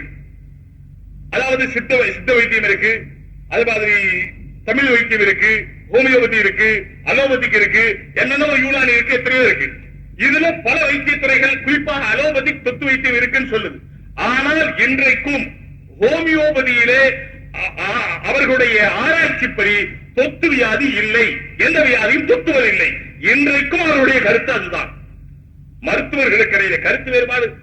ரசூலுல்லாஹி ஸல்லல்லாஹு அலைஹி வஸல்லம் தெளிவாக சொன்னார்கள், வியாதி தொத்துவதில்லை. ஆனால் ஹதீஸிலே இன்னொரு ஹதீஸிலே வந்திருக்கிறது, ஒரு காலரா பிளேக் போன்ற வியாதி வந்து அங்கே அந்த இடத்தை விட்டு நீங்கள் ஓடுங்கள், சிங்கத்தை பார்த்து ஓடுகிற மாதிரி. வியாதி காலரா பிளேக் போன்ற வியாதி வந்த இடத்திலிருந்து சிங்கத்தை பார்த்து ஓடுகிற மாதிரி ஓடுங்கள். இப்ப இந்த ஹதீஸ்க்கு என்ன அர்த்தம்? அந்த காலரா பிளேக் ஒட்டிக்கும் தானே அர்த்தம். இப்படிதானே விளங்கு? அப்படித்தான் விளங்கும். யாருக்கு? ஹதீஸினுடைய அடிப்படையான அறிவு இல்லாதவர்களுக்கு அப்படி விளங்கலாம். ஆனால் இந்த ஹதீஸையும் தொத்து வியாதி இல்லை என்ற ஹதீஸையும் இரண்டையும் இணைத்து பார்க்க வேண்டும். இதே போல தாயத்து ஓதி பார்க்குதல் வேண்டாம் ஒரு ஹதீஸ் இருக்கிறது, ரசூலுல்லாஹ் ஓதி பார்த்திருக்கிறார்கள் அதுவும் ஹதீஸ் இருக்கிறது. இரண்டையும் இணைத்து பார்க்க வேண்டும். நான் இணைத்து பார்த்து என்ன கருத்து என்பதையும் சொல்ல விரும்புகிறேன். அதாவது ஓதி பார்க்க வேண்டாம் இதுவும் ஹதீஸிலே இருக்கிறது, தாயத்து வேண்டாம் இதுவும் ஹதீஸிலே இருக்கிறது. ஆனா தாயத்துன்னு சொன்னா அந்த தாயத்திற்கு பாருங்க, அதாவது எங்க போனாலும் போட்டுக்கிறது, அது போடுறவங்க அதாவது ஷரியத்துப்படியா ஷரியத் இல்லாமலா, அதாவது ஈமான் உள்ளவர்களா ஈமான் இல்லாதவர்களா, இது எல்லாத்துக்கு அப்பாற்பட்டு போடுறாங்களா, அது பத்தி பிரச்சனையே இல்லை, அது கூடாது, அதுல விஷயம் இல்லை. ஷரியத்துக்கு கட்டுப்பட்டவைகள் உண்டுமா இல்லையா? ஹதீஸ்ல ஒரு ஹதீஸ் வேண்டாம் என்று சொல்கிறது, ஒரு ஹதீஸ் வேண்டும் என்று சொல்கிறது. இதை விளங்குவதற்கு நம்முடைய ஆராய்ச்சி செய்தவர்கள் எழுதி வைத்திருக்கிறார்கள். எங்கே ஓதி பார்த்து அல்லது தாவீஸ் போட்டு, தாயத்துங்கிற வார்த்தை இப்ப தாவீஸ் உபயோகிக்க, இதுதான் மார்க்கத்தில் உள்ள வார்த்தை. இந்த தாயத்துங்கிறது ஈமான் இல்லாதவர்கள் உபயோகிக்கிற வார்த்தை. ஆனா உபயோகிக்கிறவர்கள் எல்லாம் ஈமான் இல்லாம போவாங்கன்னு சொல்லலே, ஆனால் உபயோகிக்கிறது ஈமான் இல்லாதவர்கள் தான் உபயோகிப்பாங்க. தாவீஸ் போடுறது இருக்கு, இதிலே தாவீஸின் மீதே ஒருவருக்கு நம்பிக்கை ஏற்பட்டு விடுகிறது, அல்லாஹ்வுடைய நம்பிக்கை போய்விடுகிறது என்று சொன்னால் அவர் தாவீஸ் போடக்கூடாது. யாருக்கு? தாவீஸ் போட்டதற்கு பிறகும் அல்லாஹ்தான் ஷிஃபா தருகிறான், தாவீஸ் ஷிஃபா தருவதில்லை என்ன நம்பிக்கை இருக்கிறதோ அவருக்கு தாவீஸ் போடுவது ஜாயிஸ். சகோதரர்களே, நம்பிக்கையை பொறுத்தது. நான் விளங்குவதற்காக தெளிவுபடுத்துவதற்காக சொல்லுகிறேன், நம்முடைய கல்வியில் இருக்கிற நம்பிக்கையை பொறுத்தது. தாவீஸையே நம்புகிறார், அவருக்கு தாவீஸ் போடுவது ஹராமாகிவிடும். அவர் தாவீஸ் போடுகிறார், ஓதி பார்க்கிறார், ஆனால் நம்புகிறார், இந்த ஓதி பார்ப்பதோ தாவீஸ் போடுவதோ எனக்கு சுகம் தருவதில்லை, அல்லாஹ் தான் எனக்கு சுகம் தருகிறார் என்று அவர் நம்புகிறார் என்று சொன்னால் பிறகு அவருக்கு தாவீஸ் போடுவது ஜாயிஸ். இதே போல தொத்து வியாதி இருக்கிற இடத்திலே அவர் இருக்கிறார், அவருக்கு அந்த வியாதி வந்து விட்டால் கூட அவர் நம்புவார், இந்த வியாதி அல்லாஹ் வார்த்தை எனக்கு வர வைத்து விட்டானே தவிர நான் தொத்து வியாதிக்காரருடனே இருந்ததனால் எனக்கு வந்தது என்ற நம்பிக்கை வராது என்று இருந்தால் தொத்து வியாதி இருக்கிற இடத்திலே அவர் இருக்கலாம். ஆனால் ஒருவர் இருக்கிறார், அவருக்கு நம்பிக்கையை பொறுத்தவரை பலகீனமாக இருக்கிற காரணத்தினாலே தொத்து வியாதிக்காரருடனே அவர் இருந்து அல்லாஹ்வுடைய புறத்திலிருந்து எதிர்பாராமல் அவருக்கு அந்த வியாதி வந்துவிட்டால் இவருக்கு இப்படி நம்பிக்கை வந்துவிடும். எப்படி? இவர் கூட இருந்ததுனாலதான் எனக்கு வியாதி வந்துருச்சு, நம்பிக்கை வந்துடும், அப்படி நம்பிக்கை வந்துடும். அப்படி என்று பயந்தால் அவர் அந்த இடத்தை விட்டு முதல்ல போயிடுறது நல்லது. ஏன்? அந்த நம்பிக்கை வராம பாதுகாக்கிறதுக்காக. வியாதி தொத்து என்பதற்காக அல்ல, வியாதி தொத்து என்பதற்காக அல்ல, கொள்கையிலே கோளாறு வந்துவிடும், ஈமானிலே பலகீனம் வந்துவிடும், ஈமானுக்கு குந்தகம் வந்துவிடும் என்ற காரணத்தினாலே அந்த இடத்தை விட்டு போக சொன்னார்களே தவிர தொத்து வியாதி, அந்த வியாதி தொத்திக்கொள்ளும் என்ற காரணத்தினால் அல்ல என்பதை புரிந்து கொண்டால் பல ஹதீஸ்களையும் சேர்த்து பார்க்க வேண்டுமே தவிர ஒரு ஹதீஸை மட்டும் பார்த்துவிட்டு அந்த ஒரு ஹதீஸை எழுதிவிட்டு இப்படி இருக்கிறது என்று சொல்லுவது இருக்கிறது. இது மார்க்கத்தினுடைய அடிப்படைகளை புரியாதவர்கள் செய்வதுதான். ஆனால் மார்க்கத்தினுடைய அடிப்படை புரிவதற்கு அரபி ஞானமும் தேவைப்படுகிறது. அரபியில் உள்ள குர்ஆனை அரபியில் தானே விளங்க முடியும். தமிழ் மொழிபெயர்ப்பு பார்க்க வேண்டும். ஆனால் அரபியை தமிழிலே இறக்க முடியுமா? அரபியை தமிழிலே நான் சாதாரணமாக கேட்பதுண்டு. நமக்கு தமிழே சரியா வழங்க தெரியல, நமக்கு தமிழே சரியா வழங்க தெரியல. ஒரு தடவை போகும்போது மேலப்பாளையத்துக்கு போயிருந்தா, அப்ப சொன்னேன், அந்த பஸ்ல போன திருநெல்வேலி, மதுரையில திருநெல்வேலி போற பஸ்ல அப்ப அங்க எழுதி இருந்துச்சு, திருக்குறள் எழுதி இருந்துச்சு, துப்பார்க்கு துப்பாய துப்பாக்கி துப்பார்க்கு துப்பாய தூம்மழை. எவ்வளவு பேருக்கு இதுக்கு அர்த்தம் சொல்ல முடியும்? துப்பார்க்கு துப்பாய துப்பாக்கி துப்பார்க்கு துப்பாய தூம்மழை. யாராவது ஸ்கூல்ல படிச்சுக்கிட்டு இருக்கிற வாத்தியாரா இருந்தா, படிச்சுக்கிட்டு இருக்கிற மாணவரா இருந்தா அவர் சொல்லலாமே தவிர இல்லைன்னு சொன்னா, இப்ப துப்பாக்கின்னு சொன்னா நமக்கு அந்த துப்பாக்கி தான் யாவும் ஒரு வெளியே போலீஸ்காரங்க வச்சிருக்கிற துப்பாக்கி. இதுக்கு என்ன அர்த்தம்? உணவுப் பொருள்களை உண்ணுகிறவர்களுக்கு உணவுப் பொருள்களை உற்பத்தி செய்யக்கூடியதாகவும் தானே தண்ணீராக இருந்து மக்களுக்கு பயன் செய்யக்கூடியதாகவும் இருக்கிறது மழை. இதுக்கு அர்த்தமா? எதுக்கு அர்த்தம்ங்க? வல் ஆஸ்ர் இன்னல் இன்சான லஃபீ குஸ்ருக்கு அர்த்தம் சொன்ன மாதிரி இருக்கு. வாசிச்சது என்னவோ தமிழ், அதுக்கு அர்த்தம் சொன்னா அரபிக்கு தமிழ்ல சொன்ன மாதிரி இருக்கு. யாதனின் யாதனின் நீங்கியான் நோதல் அதனின் அதனின் இளன். அந்த குரலாவது யாருக்காவது தெரிஞ்சிருக்கும். இது 132வது குரல் நினைக்கிறேன் நான். யாதனின் யாதனின் நீங்கியான் நோதல் அதனின் அதனின் இளன். எத்தனை பேருக்கு அர்த்தம் சொல்ல முடியும்? அரபிக்கே அரபி பார்க்காம அரபி தெரியாம அர்த்தம் சொல்றேன்னு சொல்லுகிறவர்களை நோக்கி கேட்கிறேன். இதை நான் வெறும் விதண்டாவாதத்துக்கு சொல்லல, விளங்குறதுக்காக சொல்றேன். தமிழையே சரியா பேசினா, தமிழையே ஆழமா பேசினா, அழுத்தமா பேசினா, புறநானூறு அகநானூறு வால்மீகி எழுதுனது, அவர் எழுதுனது, இவர் எழுதுனது, இதையெல்லாம் படிச்சு பார்த்தா நமக்கு விளங்குறது இல்லை. அதுக்குதான் சாதாரணமான இந்த குரலை சொன்னேன். யாதனின் யாதனின் நீங்கியான் நோதல் நோதல் அதனின் அதனின் இளன். என்ன அர்த்தம்? எது எதை விட்டு மனுஷன் நீங்கிக்கிறானோ அது அதனுடைய கஷ்டத்தை விட்டு அவன் நீங்கிக்குவான்னு அர்த்தம். எது எதை விட்டு நீங்கிக்கிறோமோ, கார் வச்சுக்கல, காரோட தொல்லையே இல்லை, ஜுப்பா போடல, பனியன் போடல, அதை பத்தி கவலையே இல்லை, பாக்கெட்ல பணமே இல்லை, அதை பத்தி சிந்தனையே இல்லை, எது இல்லாம போச்சு அதை பத்தி கவலையே இல்லை. ரொம்ப நல்லதுதாங்க. உலகத்துல இல்லாம இருக்கிறதா நம்ம நல்லது. இருக்கிறவங்களுக்கு தான் பயம் கூட. வழியில கனம் இருந்தா தானே வழியில பயம், மடியில கனம் இருந்தா தானே வழியில பயம். அந்த காலத்துல பணங்காசெல்லாம் மடியில தான் வைக்கிறது. இப்போ பல சில கிராமங்கள்ல இருக்கு, பாக்கெட் இல்ல மடியில வைக்க. மடியில கனம் இருந்தா வழியில பயம். அதே மாதிரி நாட்ட செல்வம் இல்லை, சொத்து இல்லை, வீடு இல்லை, என்ன பயம்? பிறகு யாதனின் யாதனின் நீங்கியான் எதை எதை விட்டு நீங்கிக் கொண்டானோ அதனின் அதனின் அதை விட்டு நோதல் இழல், நோகுவதற்குரிய வாய்ப்பு இல்லை அப்படின்னு அர்த்தம். இப்ப தமிழையே நாம சரியா விளக்க முடியலையே. அரபியில் இருக்கக்கூடிய அல்ஹம்துலில்லாஹி ரப்பில் ஆலமீன் அர்ரஹ்மானிர் ரஹீம் மாலிகி யௌமித்தீன், இதுக்கு தமிழ் எழுதி இருப்பாங்க மாலிகி யௌமித்தீன், கியாமத் நாளுடைய மாலிக் என்று எழுதி இருப்பாங்க, அதிகாரி எஜமானன். மாலிக் என்றால் என்ன? இது எந்த வார்த்தையிலிருந்து வந்தது? இதெல்லாம் ஆராய்ச்சி செய்து அல்ஹம்து, இதுக்கு எல்லாருக்கும் தெரியும், சாதாரணமா பார்த்திருப்போம், சர்வ புகழும். அல்ஹம்து சர்வ புகழும். சர்வங்கிற வார்த்தை எங்க இருக்கு? ஹம்துண்டா புகழ், அல்ஹம்து சர்வ புகழும், எல்லா புகழும், எல்லாம் என்ன வார்த்தை இருக்கு?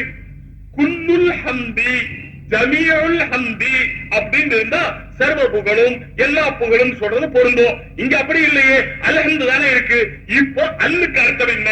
அல்ல என்னென்ன வகை இருக்கு? அது இஸ்திகராக்கு வருது, ஜின்ஸுக்கு வருது. இதெல்லாம் அரபி படிக்காமல் எப்படி விளங்க முடியும் என்பதை நம்மால் விளங்க முடியவில்லை. ஆக பெரியவர்களே, நண்பர்களே, தொழுகை தராவீஹ் தொழுகையை பொறுத்தவரை அதை குழப்புகிறார்கள். என்ன குழப்புகிறார்கள்? அதுல முதல்ல தராவீன்னு சொன்னாங்க. இப்ப புடிச்சு பார்த்தா ரசூலுல்லாஹ் தராவீஹ் தொழுகலை, இஷாவுக்கு பிறகு தொழுகலை, ஜமாஅத்தா தொழுகலை, மஸ்ஜிதுல தொழுகலை, யாரை தொழுக சொல்லல, எதுவும் இல்லை. இப்படி இருக்க தராவீஹ் எங்கிருந்து வந்துச்சு? ஹதீஸ்ல இந்த வார்த்தையே இல்லை. அதனால நான் சுங்கம்பலியில ரமலானுக்கு முன்னால பேசுறேன், இதே தராவீஹ் தொழுகை பற்றி பேசிட்டு சொன்ன நான் இந்த தராவீஹ் தொழுகை அதாவது இந்த 8 ரக்காத் என்பது சரியில்லை, அது 20 ரக்காத் தான் சொல்லி.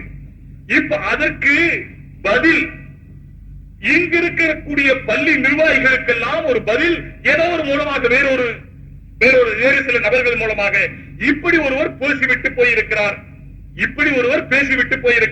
என்னுடைய பேரையும் குறித்து அவர் 8 லட்சம் கொடுப்பதாக சொல்லி இருக்கிறார். எங்களுக்கு 8 லட்சம் பெருசில்லை. அப்படி சொல்றதுல இருந்து என்ன தெரியுது? இல்லைன்னா அதை பத்தி பேசவே வேண்டியது இல்லையே. அதை பத்தி ஒரு வஸ்துவை பத்தி பேசுறதே அதை பத்தி ஒரு அதாவது கவனம் சென்றுச்சுங்கிறதுக்கு தான் அர்த்தம். 8 லட்சம் பெருசு இல்ல. அதுக்கு ஒரு உதாரணம் சொல்றேன், நேரம் ஆனாலும் பரவாயில்லை. ஒருத்தர் வெளியூருக்கு போனார். பெரிய முதலாளி போய்கிட்டே இருக்கும்போது இன்னொருத்தர் வந்தார். அவர் சாதாரணமான ஆள், ஏற. ஆனா போய் அடுத்த ஊருக்கு 2 பேரும் போறாங்க. அப்போ இந்த ஏற சொன்னாரு, எஜமா உங்க பைஜாமா, 2 பேரும் பைஜாமா போட்டிருந்தாங்க. சொன்னாரு, உங்க பைஜாமா ரொம்ப அழுக்கா இருக்குது, என் பைஜாமா வெள்ளையா இருக்குது. இப்ப வேணா கைலின்னு வச்சுக்கலாம்ங்களா? உதாரணமா உங்க கைலி ரொம்ப அழுக்கா இருக்குது, என் கைலி நல்ல வெள்ளையா இருக்குது. நீங்க பெரிய முதலாளி, இவ்வளவு பெரிய தனவந்தர், நீங்க அழுக்கு கைலிக்கு விட்டுட்டு போனா ஊர்ல மக்கள் ஏதாவது சொல்லுவாங்க. அதனால நான் என் கைலி உங்களுக்கு தந்துடுறேன், நீங்க கட்டிக்கங்க, உங்க கைலி நான் கட்டிக்கிறேன்னு சொன்னார். அவர் இல்ல வேண்டான்னு சொன்னார். இல்ல சொன்னார். சரி, அவர் ரொம்ப கெஞ்சி கேட்டுக்கிறாரு. முதலாளி இந்த கைலியை வாங்கி கட்டிக்கிட்டார். போற வேண்டிய ஊருக்கு போனாங்க, கிராமத்துக்கு போனாங்க. அங்க போய் பேசிக்கிட்டே இருக்கும்போது இந்த கிராமவாசி ஏழை இருந்தார்களே, இவரு அந்த ஊர் மக்கள்கிட்ட பேசிட்டு இருக்கும்போது சொன்னாரு, இவர் ரொம்ப பெரிய செல்வந்தர், பணக்காரர், பெரிய முதலாளி, எங்க ஊர்ல இவருக்கு இப்படி எல்லாம் வசதி வாய்ப்பெல்லாம் இருக்கு. ஆனா இந்த கைலி என்னோட பிண்டார். இவ என்ன வந்துச்சு கேள்வி? இது ஏன் சொல்லணும்? அதே மாதிரி அவருக்கு கோவம் வந்துருச்சு. ஊரை விட்டு வெளியே வந்தோம்னு சொன்னார், இந்த நிமிஷமே உங்க கையில கேட்டிருக்கேன். இல்ல நிஜமா வேண்டவே வேண்டாம், இல்ல முடியாது, இல்ல வேண்டவே வேண்டாம். சரி, ரொம்ப கெஞ்சினார். இனி இதை பத்தி பேசவே கூடாது, இதை பத்தி பேசவே கூடாது, இது பேசவே மாட்டேன், என்னதுன்னு சொல்லக்கூடாது, என்னோட இல்லைன்னு சொல்லக்கூடாது, என்னோட இல்லைன்னு சொல்லக்கூடாது. சரி, 3வது கிராமத்துக்கு போனாங்க. போய் பேசிக்கிட்டே இருந்தார். இவர் பெரிய செல்வந்தருங்க, இவர் பணக்காரங்க, வசதி உள்ளவருங்க, இந்த கைலியை பத்தி நான் ஒன்னும் சொல்ல மாட்டேன்.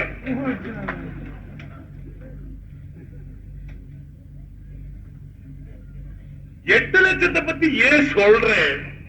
இது விட்டு உனக்கு 8 லட்சம் மனசுல போய் பதியாம இருந்தா நீ 8 லட்சம் எங்களுக்கு பெருசு இல்லைன்னு சொல்லுவியா? பெருசு இல்லைன்னு சொல்றாங்க, பெருசா இருந்தா தான் சொல்லுவேன். இது சைக்காலஜி. இத பத்தி பேச வேண்டிய அவசியம் இல்லையே. அப்படி எழுதிட்டு அதுக்கு பின்னால் எழுதி இருக்கிறாங்க, இப்படி பேசின ஆளை எங்களோட விவாதம் செய்யறதுக்கு நீங்க புடிச்சு கொண்டு வாங்க. நான் என்ன எருமையா? நிற வேண்டாம், எப்படியா இருக்கட்டும்.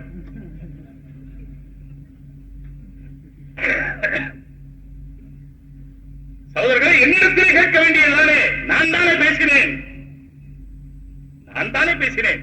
இந்த ஊரில் இருக்கிற எல்லா பள்ளிவாசலுக்கும் வந்துச்சு. நான் ரமலான் நீங்க வந்துருந்தேன். ஒரு பள்ளிவாசல் அந்த நோட்டீஸ் என்ற காமிச்சாங்க. அந்த நிர்வாக சம்பந்தப்பட்டவரை காமிச்சார். காமிச்ச உடனே நான் நினைச்சேன், இவர் விவாதத்துக்கு நம்மளை கூட்டிட்டு போறாரு, பிடிச்சிட்டு போறாரு. அவர் சொன்னார், இப்படி நோட்டீஸ் வந்திருக்குது, நீங்க பாக்குறதுக்காக உங்ககிட்ட கொடுத்த, நீங்க வச்சிருங்கன்னு சொல்லிட்டு போயிட்டார். இதுக்கு பிறகு திண்டுக்கல் உள்ள சில பள்ளிக்கு வந்ததாக கேள்வி எந்த அளவுக்கு தெரியாது. ஆக நான் சொல்லுகிறேன் சகோதரர்களே, இந்த நேரத்தில் அல்ல, எந்த நேரத்தில்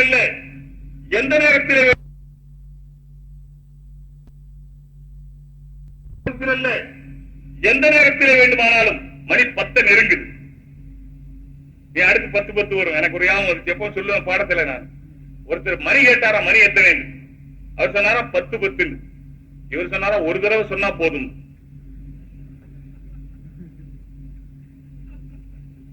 பாருங்க, சீக்கிரம் கவனிச்சவங்களுக்கு தான் விளங்கும். சில பேருக்கு ரொம்ப நேரம் நாளைக்கு விளங்கினாலும் விளங்கும்.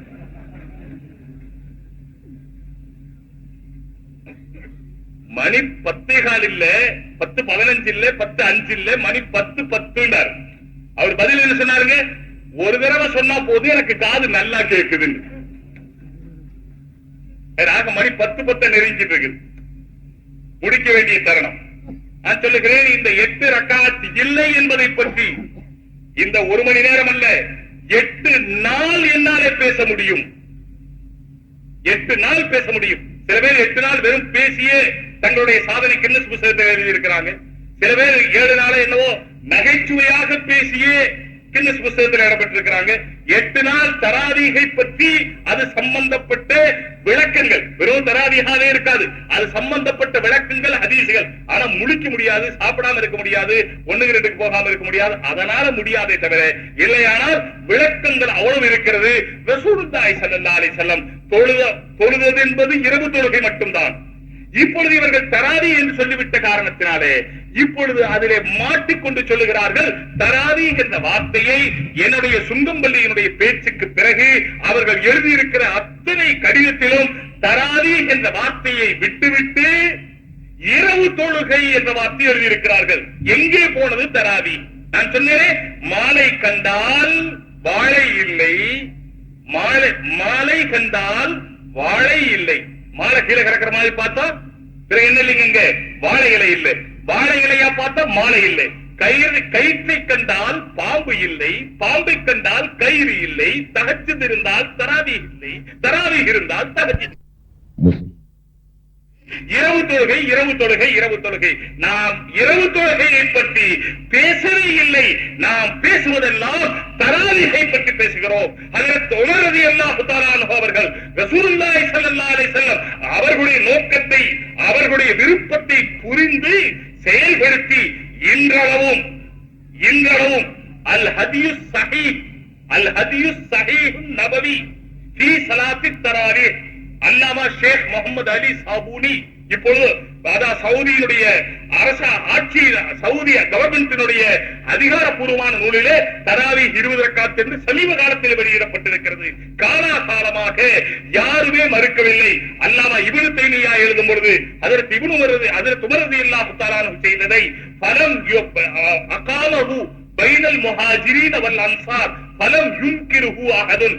அல்லாமா இப்னு தைமியா தன்னுடைய ஃபத்வாவிலே இருக்கிறார்கள். அகாமஹு ஹஜ்ரத் உமர் ரலியல்லாஹு தஆலா அன்ஹு 20 ரக்காத் தொழுகச் சொன்னார்களே, பைனல் முஹாஜிரீன வல் அன்சார், பைனல் முஹாஜிரீன வல் அன்சார், முஹாஜிர்களும் இருந்தார்கள், அன்சார்களும் இருந்தார்கள். அவர்களுக்கு மத்தியிலே தான் 20 ரக்காத்தை அவர்கள் தொழுகச் சொன்னார்கள். பலம் யுன்கிருஹு அஹதுன், யாருமே அதை மறுக்கவில்லை. எனவே அதுதான் சுன்னத் என்று இப்னு தைமியா எழுதியிருக்கிறார்கள். எல்லாவற்றை விட மேலாக நான் கடைசி கட்டத்துக்கு வருகிறேன். எல்லாவற்றுக்கும் மேலாக சிஹாசித்தாவிலே 6 சரியான கிரந்தங்களில் சொல்கிறோமே, அதிலே திருமதி இருக்கிறதே, அது ஒரு அபூர்வமான நூல். ஏனென்றால் ஹதீஸ்களை சொன்னதற்கு பிறகு இமாம் திருமதி அவர்கள் அந்த ஹதீஸை பற்றி தங்களுடைய கருத்தையும் சொல்லுகிறார்கள். மற்ற இமாம்கள் ஹதீஸை சொல்லுவார்களே தவிர தங்களுடைய கருத்தை சொல்லுவதில்லை. ஆனால் இமாம் திருமதி அவர்கள் தங்களுடைய கருத்தையும் அந்த ஹதீஸ்களுக்கு பின்னாலே சொல்லுகிறார்கள்.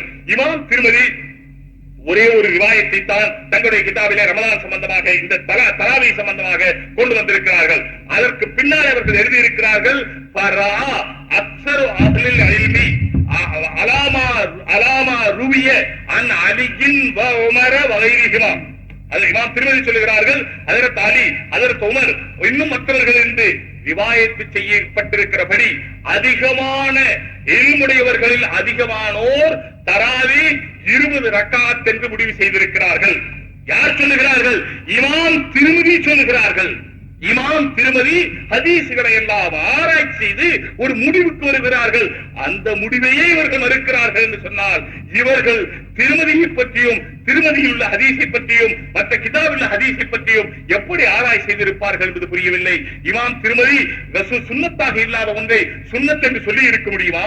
சிஹாசித்தாவுடைய ஆசிரியர் எவ்வளவு பெரிய வல்லமை படைத்தவர் பாருங்க. ஒன்று சொல்லுகிறார்கள், இடையிலே சொல்லுகிறேன்.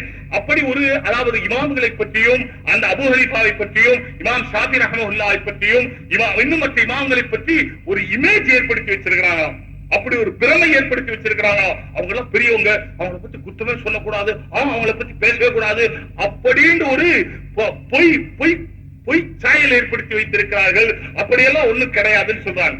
சகோதரர்களே, யார காலையில மௌலவி சைபுத்தீன் சார் சொன்னது மாதிரி இங்கே பலர் இருப்பார்கள். இவர்கள் இதெல்லாம் கேட்டுக்கொண்டு போய் தங்களுடைய எஜமானர்களிடத்திலே சொல்லுவார்களே, தங்களுடைய எஜமானர்களிடத்தில் சொல்லுவார்களே, நீங்கள் உங்களுடைய எஜமானர்களுக்கு ஒரு இமேஜை ஏற்படுத்தி வைத்திருக்கிறீர்கள்.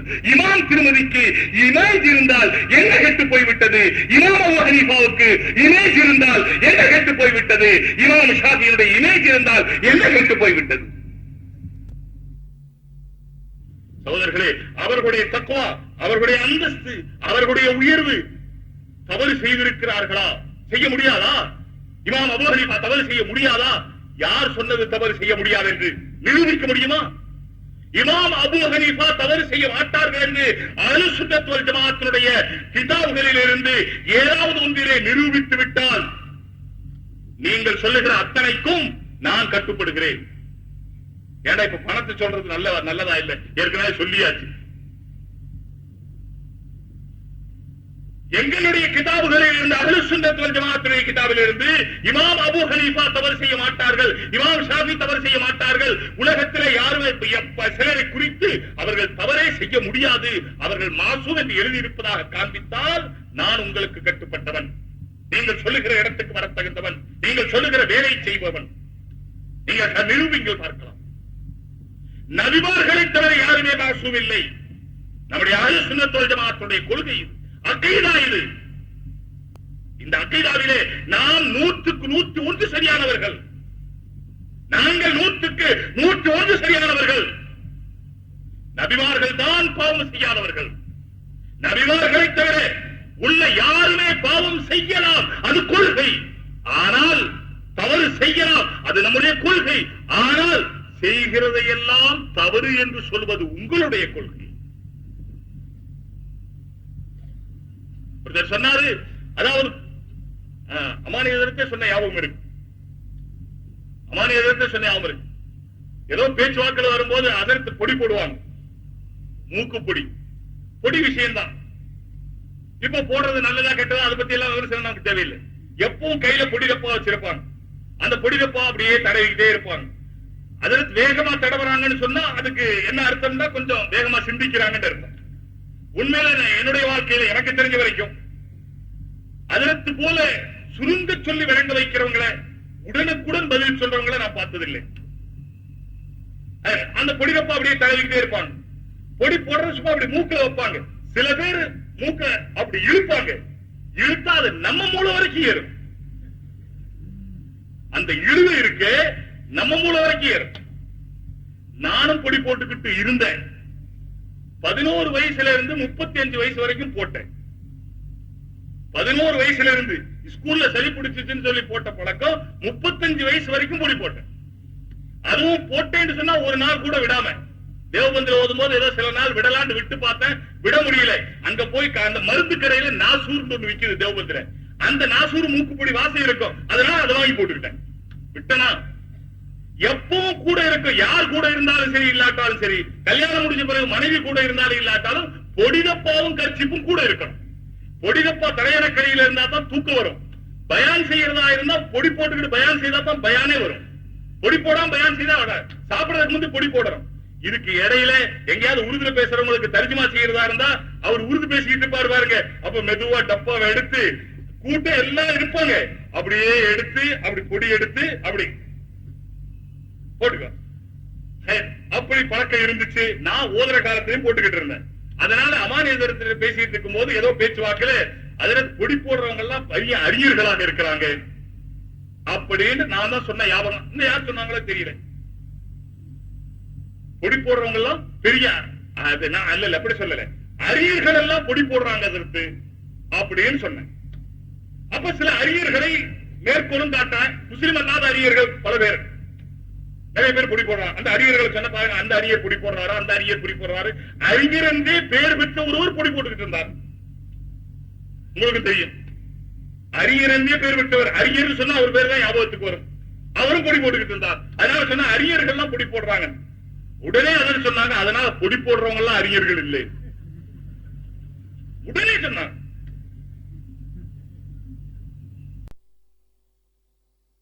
உடனே சொன்னாங்க. அதற்கு அரியர்கள் பொடி போடுறாங்க.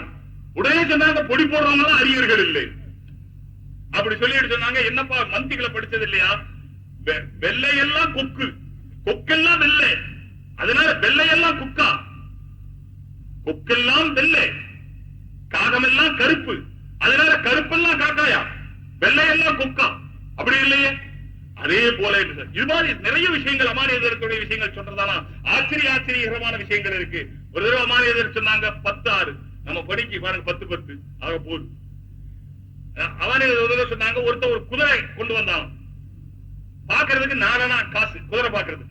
என்ன குதிரைன்னு சொன்னா, அந்த குதிரைக்கு வால் இருக்கிற இடத்துல தலை இருக்குது, தலை இருக்கிற இடத்துல வால் இருக்குது. ஒரு குதிரை, அதுக்கு வால் இருக்கிற இடத்துல தலையும், தலை இருக்கிற இடத்துல வாழும். அதை கட்டி வச்சுதான் ஒரு இடத்துல, அதுக்கு மரப்பெல்லாம் போட்டா ஒரு பக்கமா வரணும், ஒரு பக்கமா போகணும், 4 காசு. எல்லாரும் போயிட்டு போயிட்டு வந்துட்டு இருந்தாங்க. இதுல ஒரு ஆள் கொஞ்சம் புத்திசாலித்தனமான ஆள் இருந்தார். அவர் கேட்டாரு எப்படி இருக்குதுன்னு, ஒரு ஆள்கிட்ட கேட்டார். அதுதானே போய் பாத்துக்குங்க போயிட்டார். அடுத்த ஆள் வந்தார், அவர்கிட்ட கேட்டார் எப்படி இருக்குது, நீங்க போய் பாத்துங்கன்னு போயிட்டார். இப்படியே நிறைய பேர் கேட்டா எல்லாரும் போய் பாத்துங்கன்னு சொல்லிட்டு போயிட்டான். நான் மாதிரி சொன்னது ஞாபகம் வந்ததுனால சொல்றேன். கடைசியா இவர் பார்த்தாரு, சரி நம்மளே போய் பாத்துருவோம்னு பார்த்தாரு. அங்க போய் பார்த்தா குதிரைக்கு புல்லு போடுறதுக்கு முன்னால வச்சு ஒரு பாயை கட்டி அதுல புல்லு போட்டிருக்கு. குதிரையை திருப்பி கட்டி வச்சிருக்கான். குதிரைக்கு புல்ல போட்டு குதிரையை திருப்பி கட்டி இருக்கிறான். இப்ப குதிரைக்கு தலை இருக்க வேண்டிய இடத்துல என்ன வந்துருச்சு? பால் இருக்க வேண்டிய இடத்துல தலை. இதை வெளியே சொல்லலாமா? இந்த வெக்க கேட்ட நாளராவும் போய் பகுத்தறிவும் போச்சு. இதை வெளியே சொல்லலாமா? இது மாதிரியான பல விஷயங்கள் சகோதரர்களே நம்முடைய பெரியார்கள். அதாவது எதுக்கு சொல்ல வந்தேன்னு சொன்னா, அமானியதரத்துடைய புத்தி இந்த காலத்தில் இருந்தவங்க தானே, அவர்களுடைய புத்திக்கு ஈடான ஒரு ஆளை பார்க்க முடியவில்லையே, அபூ ஹனீஃபாவுடைய புத்திக்கு ஈடான ஒரு ஆளை நீ கொண்டு வரப் போகிறாயா? ஏன் அபூ ஹனீஃபாவுக்கு இமேஜ் இருக்கக்கூடாது? நான் கேட்கிறேன், திரும்ப திரும்ப கேட்கிறேன், அபூ ஹனீஃபாவுக்கு ஏன் இமேஜ் இருக்கக்கூடாது? இமாம் ஷாஃபிக்கு ஏன் இமேஜ் இருக்கக்கூடாது? தவறே செய்ய மாட்டார்கள் என்று கொள்கை இல்லை, ஆனால் அவர்கள் செய்ததை எல்லாம் தவறு என்று சொல்லுகிற கொள்கை இருக்கக்கூடாது. எதை செய்தாலும் தவறு என்று சொல்லுவதா? அவர்கள் செய்ததெல்லாம் தவறா? அலச வேண்டும், ஆராய வேண்டும், பார்க்க வேண்டும். அதிலும் இமாம் அபூ ஹனீஃபா காலையிலிருந்து சொல்லிக் கொண்டிருக்கிறார்கள். இமாம் அபூ ஹனீஃபா 80 இருக்கிறார்கள். அவர்களுடைய காலம் என்ன, பின்னாலே வந்தவர்களுடைய காலம் என்ன, அந்த காலத்திலே இருந்தவர்களுடைய அறிவும் புத்தியும் தீச்சன்யமும் தக்வாவும் எவ்வளவு இருந்திருக்கும், அவர்களுடைய மேன்மை எப்படி இருந்திருக்கும்? நான் சொல்ல வருகிறேன், ஹஜ்ரத் அபூபக்கர் சித்தீக் ரலியல்லாஹு தஆலா அன்ஹு இடத்திலே குர்ஆனை ஒன்று சேர்க்க வேண்டும் என்று சொன்னபோது சஹாபாக்கள் ஷஹீதாகிக் கொண்டிருக்கிறார்கள். குர்ஆனை ஒன்று சேர்க்க சொல்ல வேண்டும், குர்ஆனை ஒன்று சேர்த்து வைக்க வேண்டும் என்று சொன்னபோது ஹஜ்ரத் அபூபக்கர் சொன்ன பதில், எப்படி சேர்க்கிறது, அது எப்படி சரியாகும், அதெல்லாம் சொல்லல. ரசூலுல்லாஹி ஸல்லல்லாஹு அலைஹி வஸல்லம் செய்யாத ஒரு காரியத்தை நான் எப்படி செய்வது? சஹாபாக்களிலே யாருமே ரசூலுல்லாஹ் செய்யாத ஒன்றை செய்திருக்கவே முடியாது. ஹஜ்ரத் உமர் ரலியல்லாஹு தஆலா அன்ஹு அவர்களை பற்றி சொல்ல வேண்டுமானால் மீளமாக சொல்லலாம். சரியான கிரந்தங்களில் இருக்கிறது, லவ் கான பாதி நபிக்குல் லகான உமரு, எனக்கு பின்னாலே நபியாக ஆக்குவதாக இருந்தால் அல்லாஹ் ஹஜ்ரத் உமரை நபியாக்கி இருப்பான். உமருக்கு முகாபிலே உமரை எதிர்த்து நின்று அது சுன்னத்தா, அது உமராக செய்தார்களா, அது அவராக செய்தார்களா, அது இவர்களாக செய்தார்களா, இப்படி ஒரு கேள்வி கேட்பவர்கள் எப்படி இருக்கு, எப்படி அதாவது தங்களுடைய ஈமானை பாதுகாக்கப் போகிறார்கள் தெரியவில்லை. அதிலும் கேட்கிறார்கள், நீங்க அதை பெரிய பெரிய ஹராம்களை தடுங்கள், எங்களை பற்றி இப்படி ஒரு மாநாடு தேவையா? அவர்கள் கேட்கிறார்கள், இப்படி ஒரு மாநாடு தேவையா? இந்த ஷரியத் மாநாடு ஏன், எதற்காக ஒரு நோட்டீஸ்?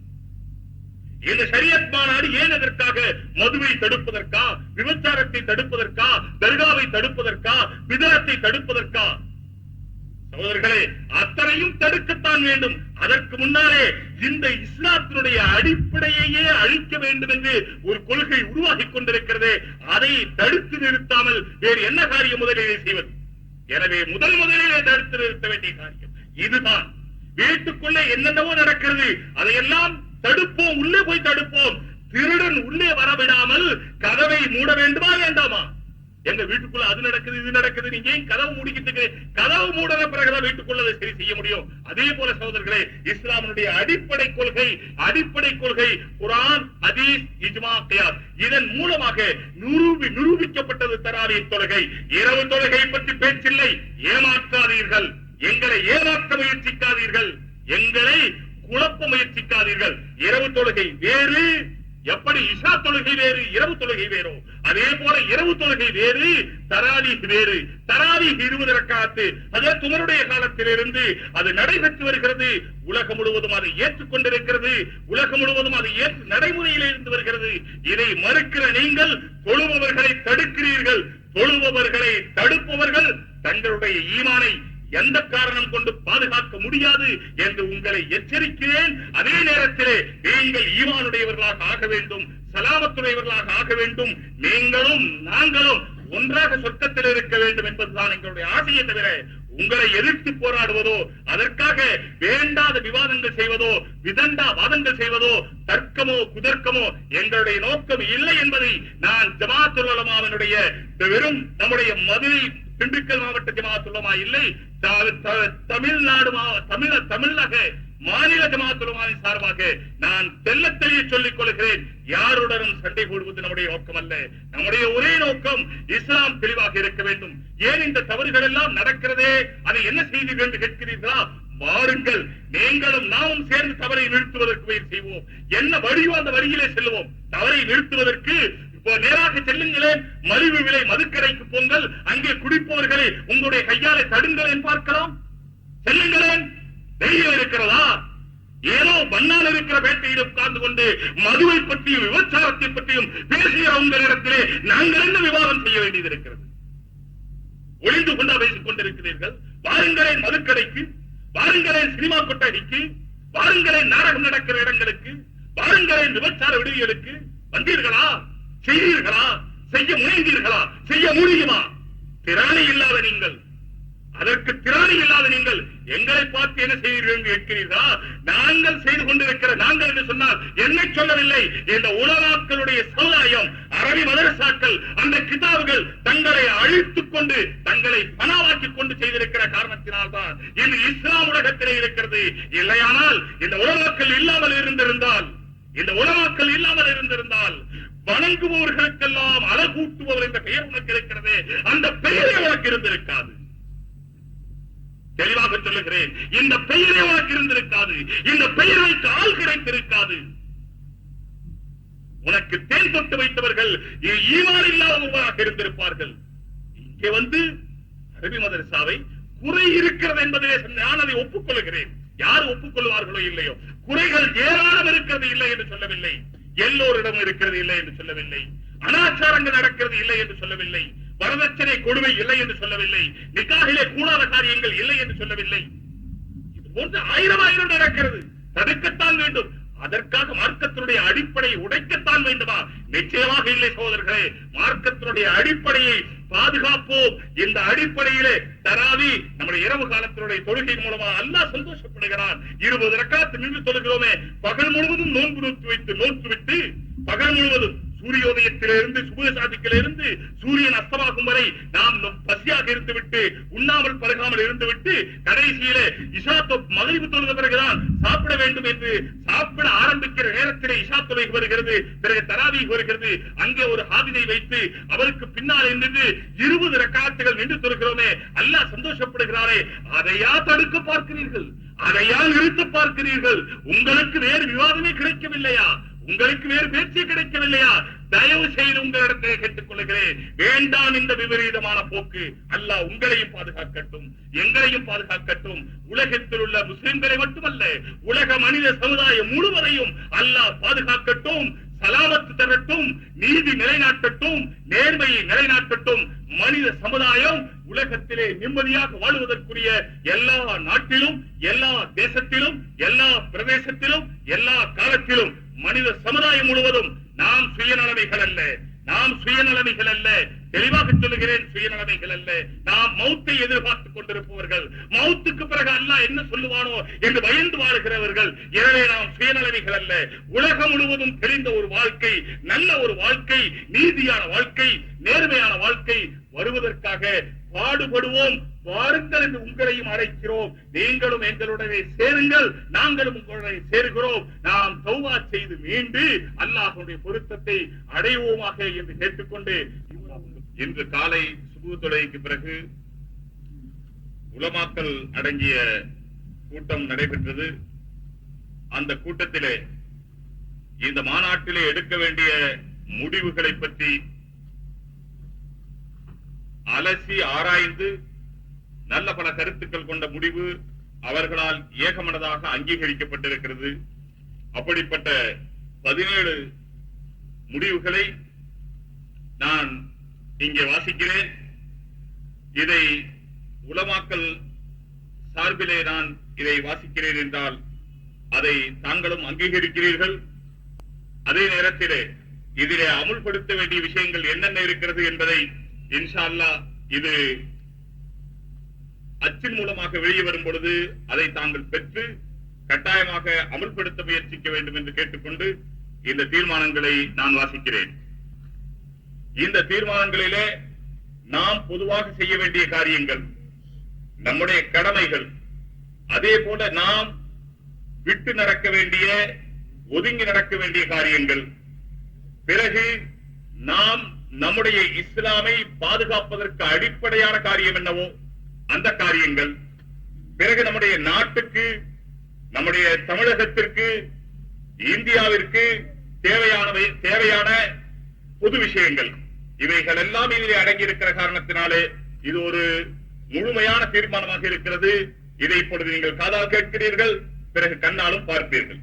இதிலே முதலாவது தீர்மானம், மார்க்கத்தில் கடமையான காரியங்களை மக்கள் செய்யவும் சுன்னத்தை பின்பற்றி நடக்கவும் வட்டி, மது, லஞ்சம், ஊழல், விபச்சாரம் போன்ற ஹராமான, கூடாத மற்றும் மார்க்கம் விரும்பாத அனைத்து காரியங்களை விட்டும் மக்கள் நீங்கி வாழ்வதற்கான எல்லா முயற்சிகளையும் நமது உலமாக்கள் தீவிரப்படுத்த வேண்டும் என்று, அதாவது அர்த்தம் என்ன, ஏற்கனவே செய்து கொண்டுதான் இருக்கிறோம், அதை மென்மேலும் தீவிரப்படுத்த வேண்டும் என்று இம்மாநாடு வலியுறுத்தி தீர்மானிக்கிறது.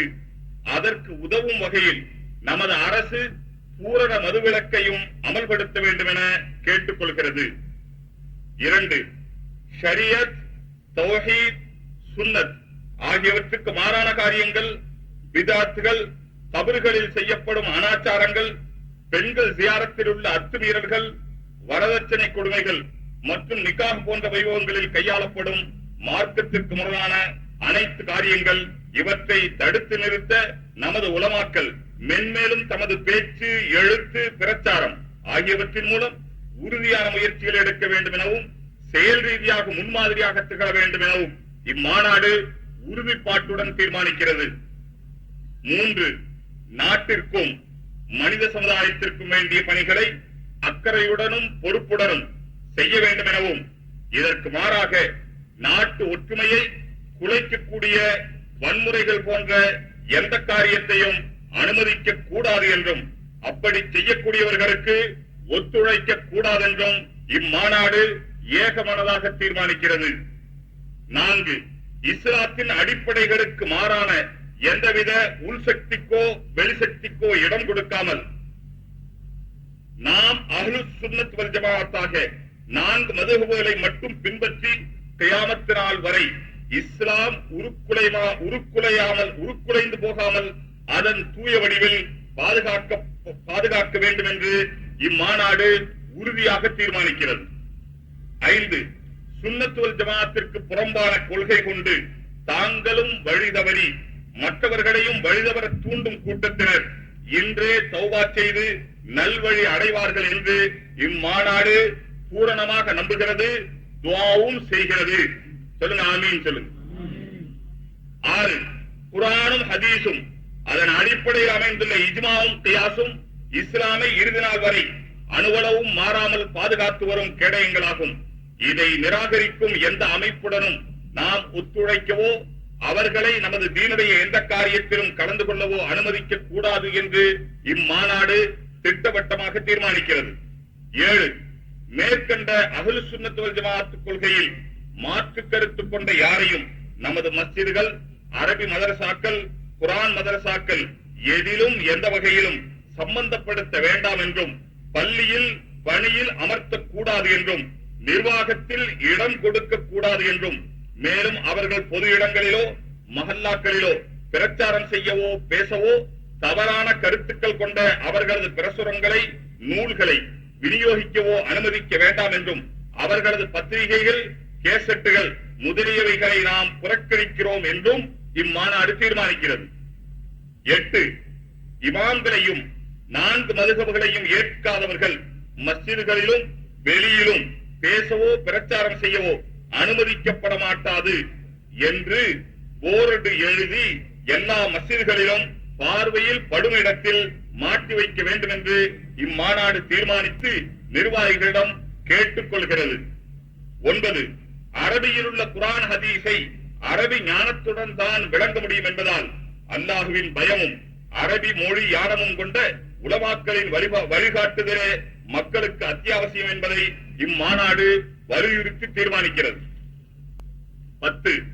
அடிப்படை மொழியறிவு கூட இல்லாமல் மனம் போன போக்கில் குர்ஆன் ஹதீஸிற்கு விளக்கங்கள் கூறுபவர்களை ஆளுங்கள் என்றோ அறிஞர்கள் என்றோ கூறுவது பொருந்தாது. எனவே அவர்களை விட்டு நமது ஜமாத்துல் உலமாவும் ஊர் ஜமாத்துக்களும் ஒதுங்கிக் கொண்டதாக இம்மாநாடு தீர்மானிக்கிறது. 11. தஸவ்வூஃபும் சுலூக்கும் ஷரியத்தில் உள்ள வணக்க வழிபாட்டுக்கு உறுதுணையான ஒன்றாகும் என்பதையும், அதற்கென பையத் வழி கையாளப்படுவதும் திக்ர்களின் மூலம் உயர்வு அடைவதும் நமது மேன்மைக்குரிய நல்வழி நடந்த மகான்களால் சரிகாணப்பட்டதாகும் என்பதால் முஸ்லிம்கள் அதை பின்பற்றுவது சிறப்பிற்குரியதாகும் என்று தீர்மானிக்கிறது. 12. மதசார்பற்ற இந்திய நாட்டில் பொது சிவில் சட்டம் அமுல்படுத்துவது தவிர்க்கப்பட்டு ஏற்கனவே கொடுக்கப்பட்ட வாக்குறுதிகளையும் முன்வைத்து முஸ்லிம்கள் தங்களின் பர்சனல் லாவின்படி வாழ முழுமையாக அனுமதிக்கும் வகையில் உள்ள இந்திய சாசனத்தில் அதற்கு ஊறு விளைவிக்கும் எந்த சட்டமும் கொண்டுவரக்கூடாதென இம்மாநாடு மத்திய மாநில அரசிடம் வேண்டுகோள் விடுப்பதுடன், அதிகாரப்பூர்வமாகவோ இஷ்டப்பட்டோ ஷரியத்துக்கு முரணான காரியத்தை எடுத்து நடக்க வேண்டும் என அரசு முடிவு செய்தால் முஸ்லிம்கள் அனைவரும் எந்த வகையிலும் ஏற்றுக்கொள்ள மாட்டார்கள் என்பதை இச்சபை பகிரங்கமாக அறிவிக்கிறது. 13. வக்ஃபு வாரியம், ஹஜ் கமிட்டி மற்றும் இஸ்லாமியர் சம்பந்தப்பட்ட நிர்வாகங்களுக்கு அரசியல் சார்பற்ற இஸ்லாமிய பெரியார்களையும் உலமா பெருமக்களையும் நியமிக்க வேண்டும் என்றும், அதன் மூலம் நிறுவனங்கள் முறைப்படி சீராக நடைபெற உதவும் என்பதை மத்திய மாநில அரசையும் இம்மாநாடு கேட்டுக் கொள்வதுடன், மதுரை மாநகரில் ஹஜ் கமிட்டியின் ஒரு சப் கமிட்டி அமைத்து அது இயங்குவதற்குரிய வசதியும் செய்து தர வேண்டும். சிறுபான்மை கல்வி நிறுவனங்களுக்கு உரிய நிதி உதவியை அளித்து சிறுபான்மை மக்களாகிய இஸ்லாமியர் கல்வியின் பயனை அடைய உதவும்படி தமிழக அரசை இம்மாநாடு கேட்டுக் கொள்கிறது. 14. வரும் காலங்களில் நமது ஒற்றுமையை குலைக்கும் வகையில் எந்தவித காரியங்கள் வந்தாலும் நமது சுன்னத் வல் ஜமாத் பாரம்பரியத்தை கவனத்தில் கொண்டு நமது உலமாக்களின் சரியான வழிகாட்டுதலை மற்றும் பின்பற்றி நடப்பதெனவும், மாற்று கருத்துடையவர்களுக்கு நாமும் நமது சந்ததியினரும் எந்த வகையிலும் இடம் கொடுக்க மாட்டோம் என்று அவ்வப்பொழுது அவர்களை அடையாளம் கண்டு அவர்களது குழப்பத்தை அகற்றி இஸ்லாமிய இனிய கொள்கைகளை இறுதி நாள் வரை உறுதியாக நிற்க பாடுபடுவோம் என்று உறுதி எடுத்துக் கொள்வதென இம்மாநாடு திட்டவட்டமாக தீர்மானிக்கிறது. 15. தெளிவான ஆதாரங்கள் உள்ள மசாலாக்களை கூட பிரச்சனைக்குரியதாக காண்பித்து மக்களை குழப்பத்தில் ஆழ்த்த ஒரு சாரார் தீவிர முயற்சி செய்து எடுத்து வருவதை காண்கிறோம். இம்மாதிரி விஷயங்களில் தெள்ளத் தெரிந்த ஆதாரங்களை நமது உலமாக்கள் தத்தமது இடங்களில் தமது ஆதாரப்பூர்வமான பேச்சுக்கள், ஜுமா பயான்கள், பிரசுரங்கள், தெரு பயான்கள், டேப் செய்யப்பட்ட கேசட்டுகளின் மூலமாகவும் தேவையான இடங்களில் எல்லாம் இதுபோன்ற ஷரியத் மாநாடுகள் நடத்தியும் மக்களுக்கு தெளிவை ஏற்படுத்த வலுவான முயற்சியை துணிகரமாக மேற்கொள்ள வேண்டும் என உலமாக்களை இம்மாநாடு கேட்டுக் கொள்வதுடன், உலமாக்களும் நிர்வாகிகளும் ஆங்காங்கு நகர்ப்புறங்களில் மாதம் ஒரு முறையாவது மார்க்க விளக்கங்களை பெற்றுக் கொள்ளும் வகையில் ஓரிடத்தில் அமர்வுகள் ஏற்படுத்த வேண்டும் என இம்மாநாடு கேட்டுக் கொள்கிறது. 16. மஸ்ஜிதில் மதரசாக்களில் சேவையாற்றி வரும் கண்ணியத்திற்குரிய இமாம்கள், ஆசிரியர்கள் காலநிலையை கருத்தில் கொண்டு அவர்களுக்கு ஊதியங்கள் வழங்கிடவும் சலுகைகள் உரிமைகள் வழங்கவும் மஸ்ஜித் நிர்வாகிகளை இம்மாநாடு கேட்டுக் கொள்வதுடன் தமிழகத்தில் உள்ள அனைத்து பள்ளிவாசலின் இமாம்களுக்கும் அனைத்து அரபிக் கல்லூரிகளின் பேராசிரியர்களுக்கும் இலவச இல்லம் கட்டித்தந்து ஷரியத்திற்கு பாடுபடும் அந்த உலமா பெருமக்களின் வாழ்வு மேம்பாடடைய வழி செய்யுமாறு இம்மாநாடு தமிழக அரசை கேட்டுக் கொள்கிறது. மேற்படி சேவையாற்றிடும் இமாம்களுக்கு அவர்களின் சேவையை மதித்து வேலை நீக்கம் போன்ற காரியங்களை தவிர்த்துக் கொள்ளவும் நிர்வாகிகளை இம்மாநாடு கேட்டுக் கொள்கிறது.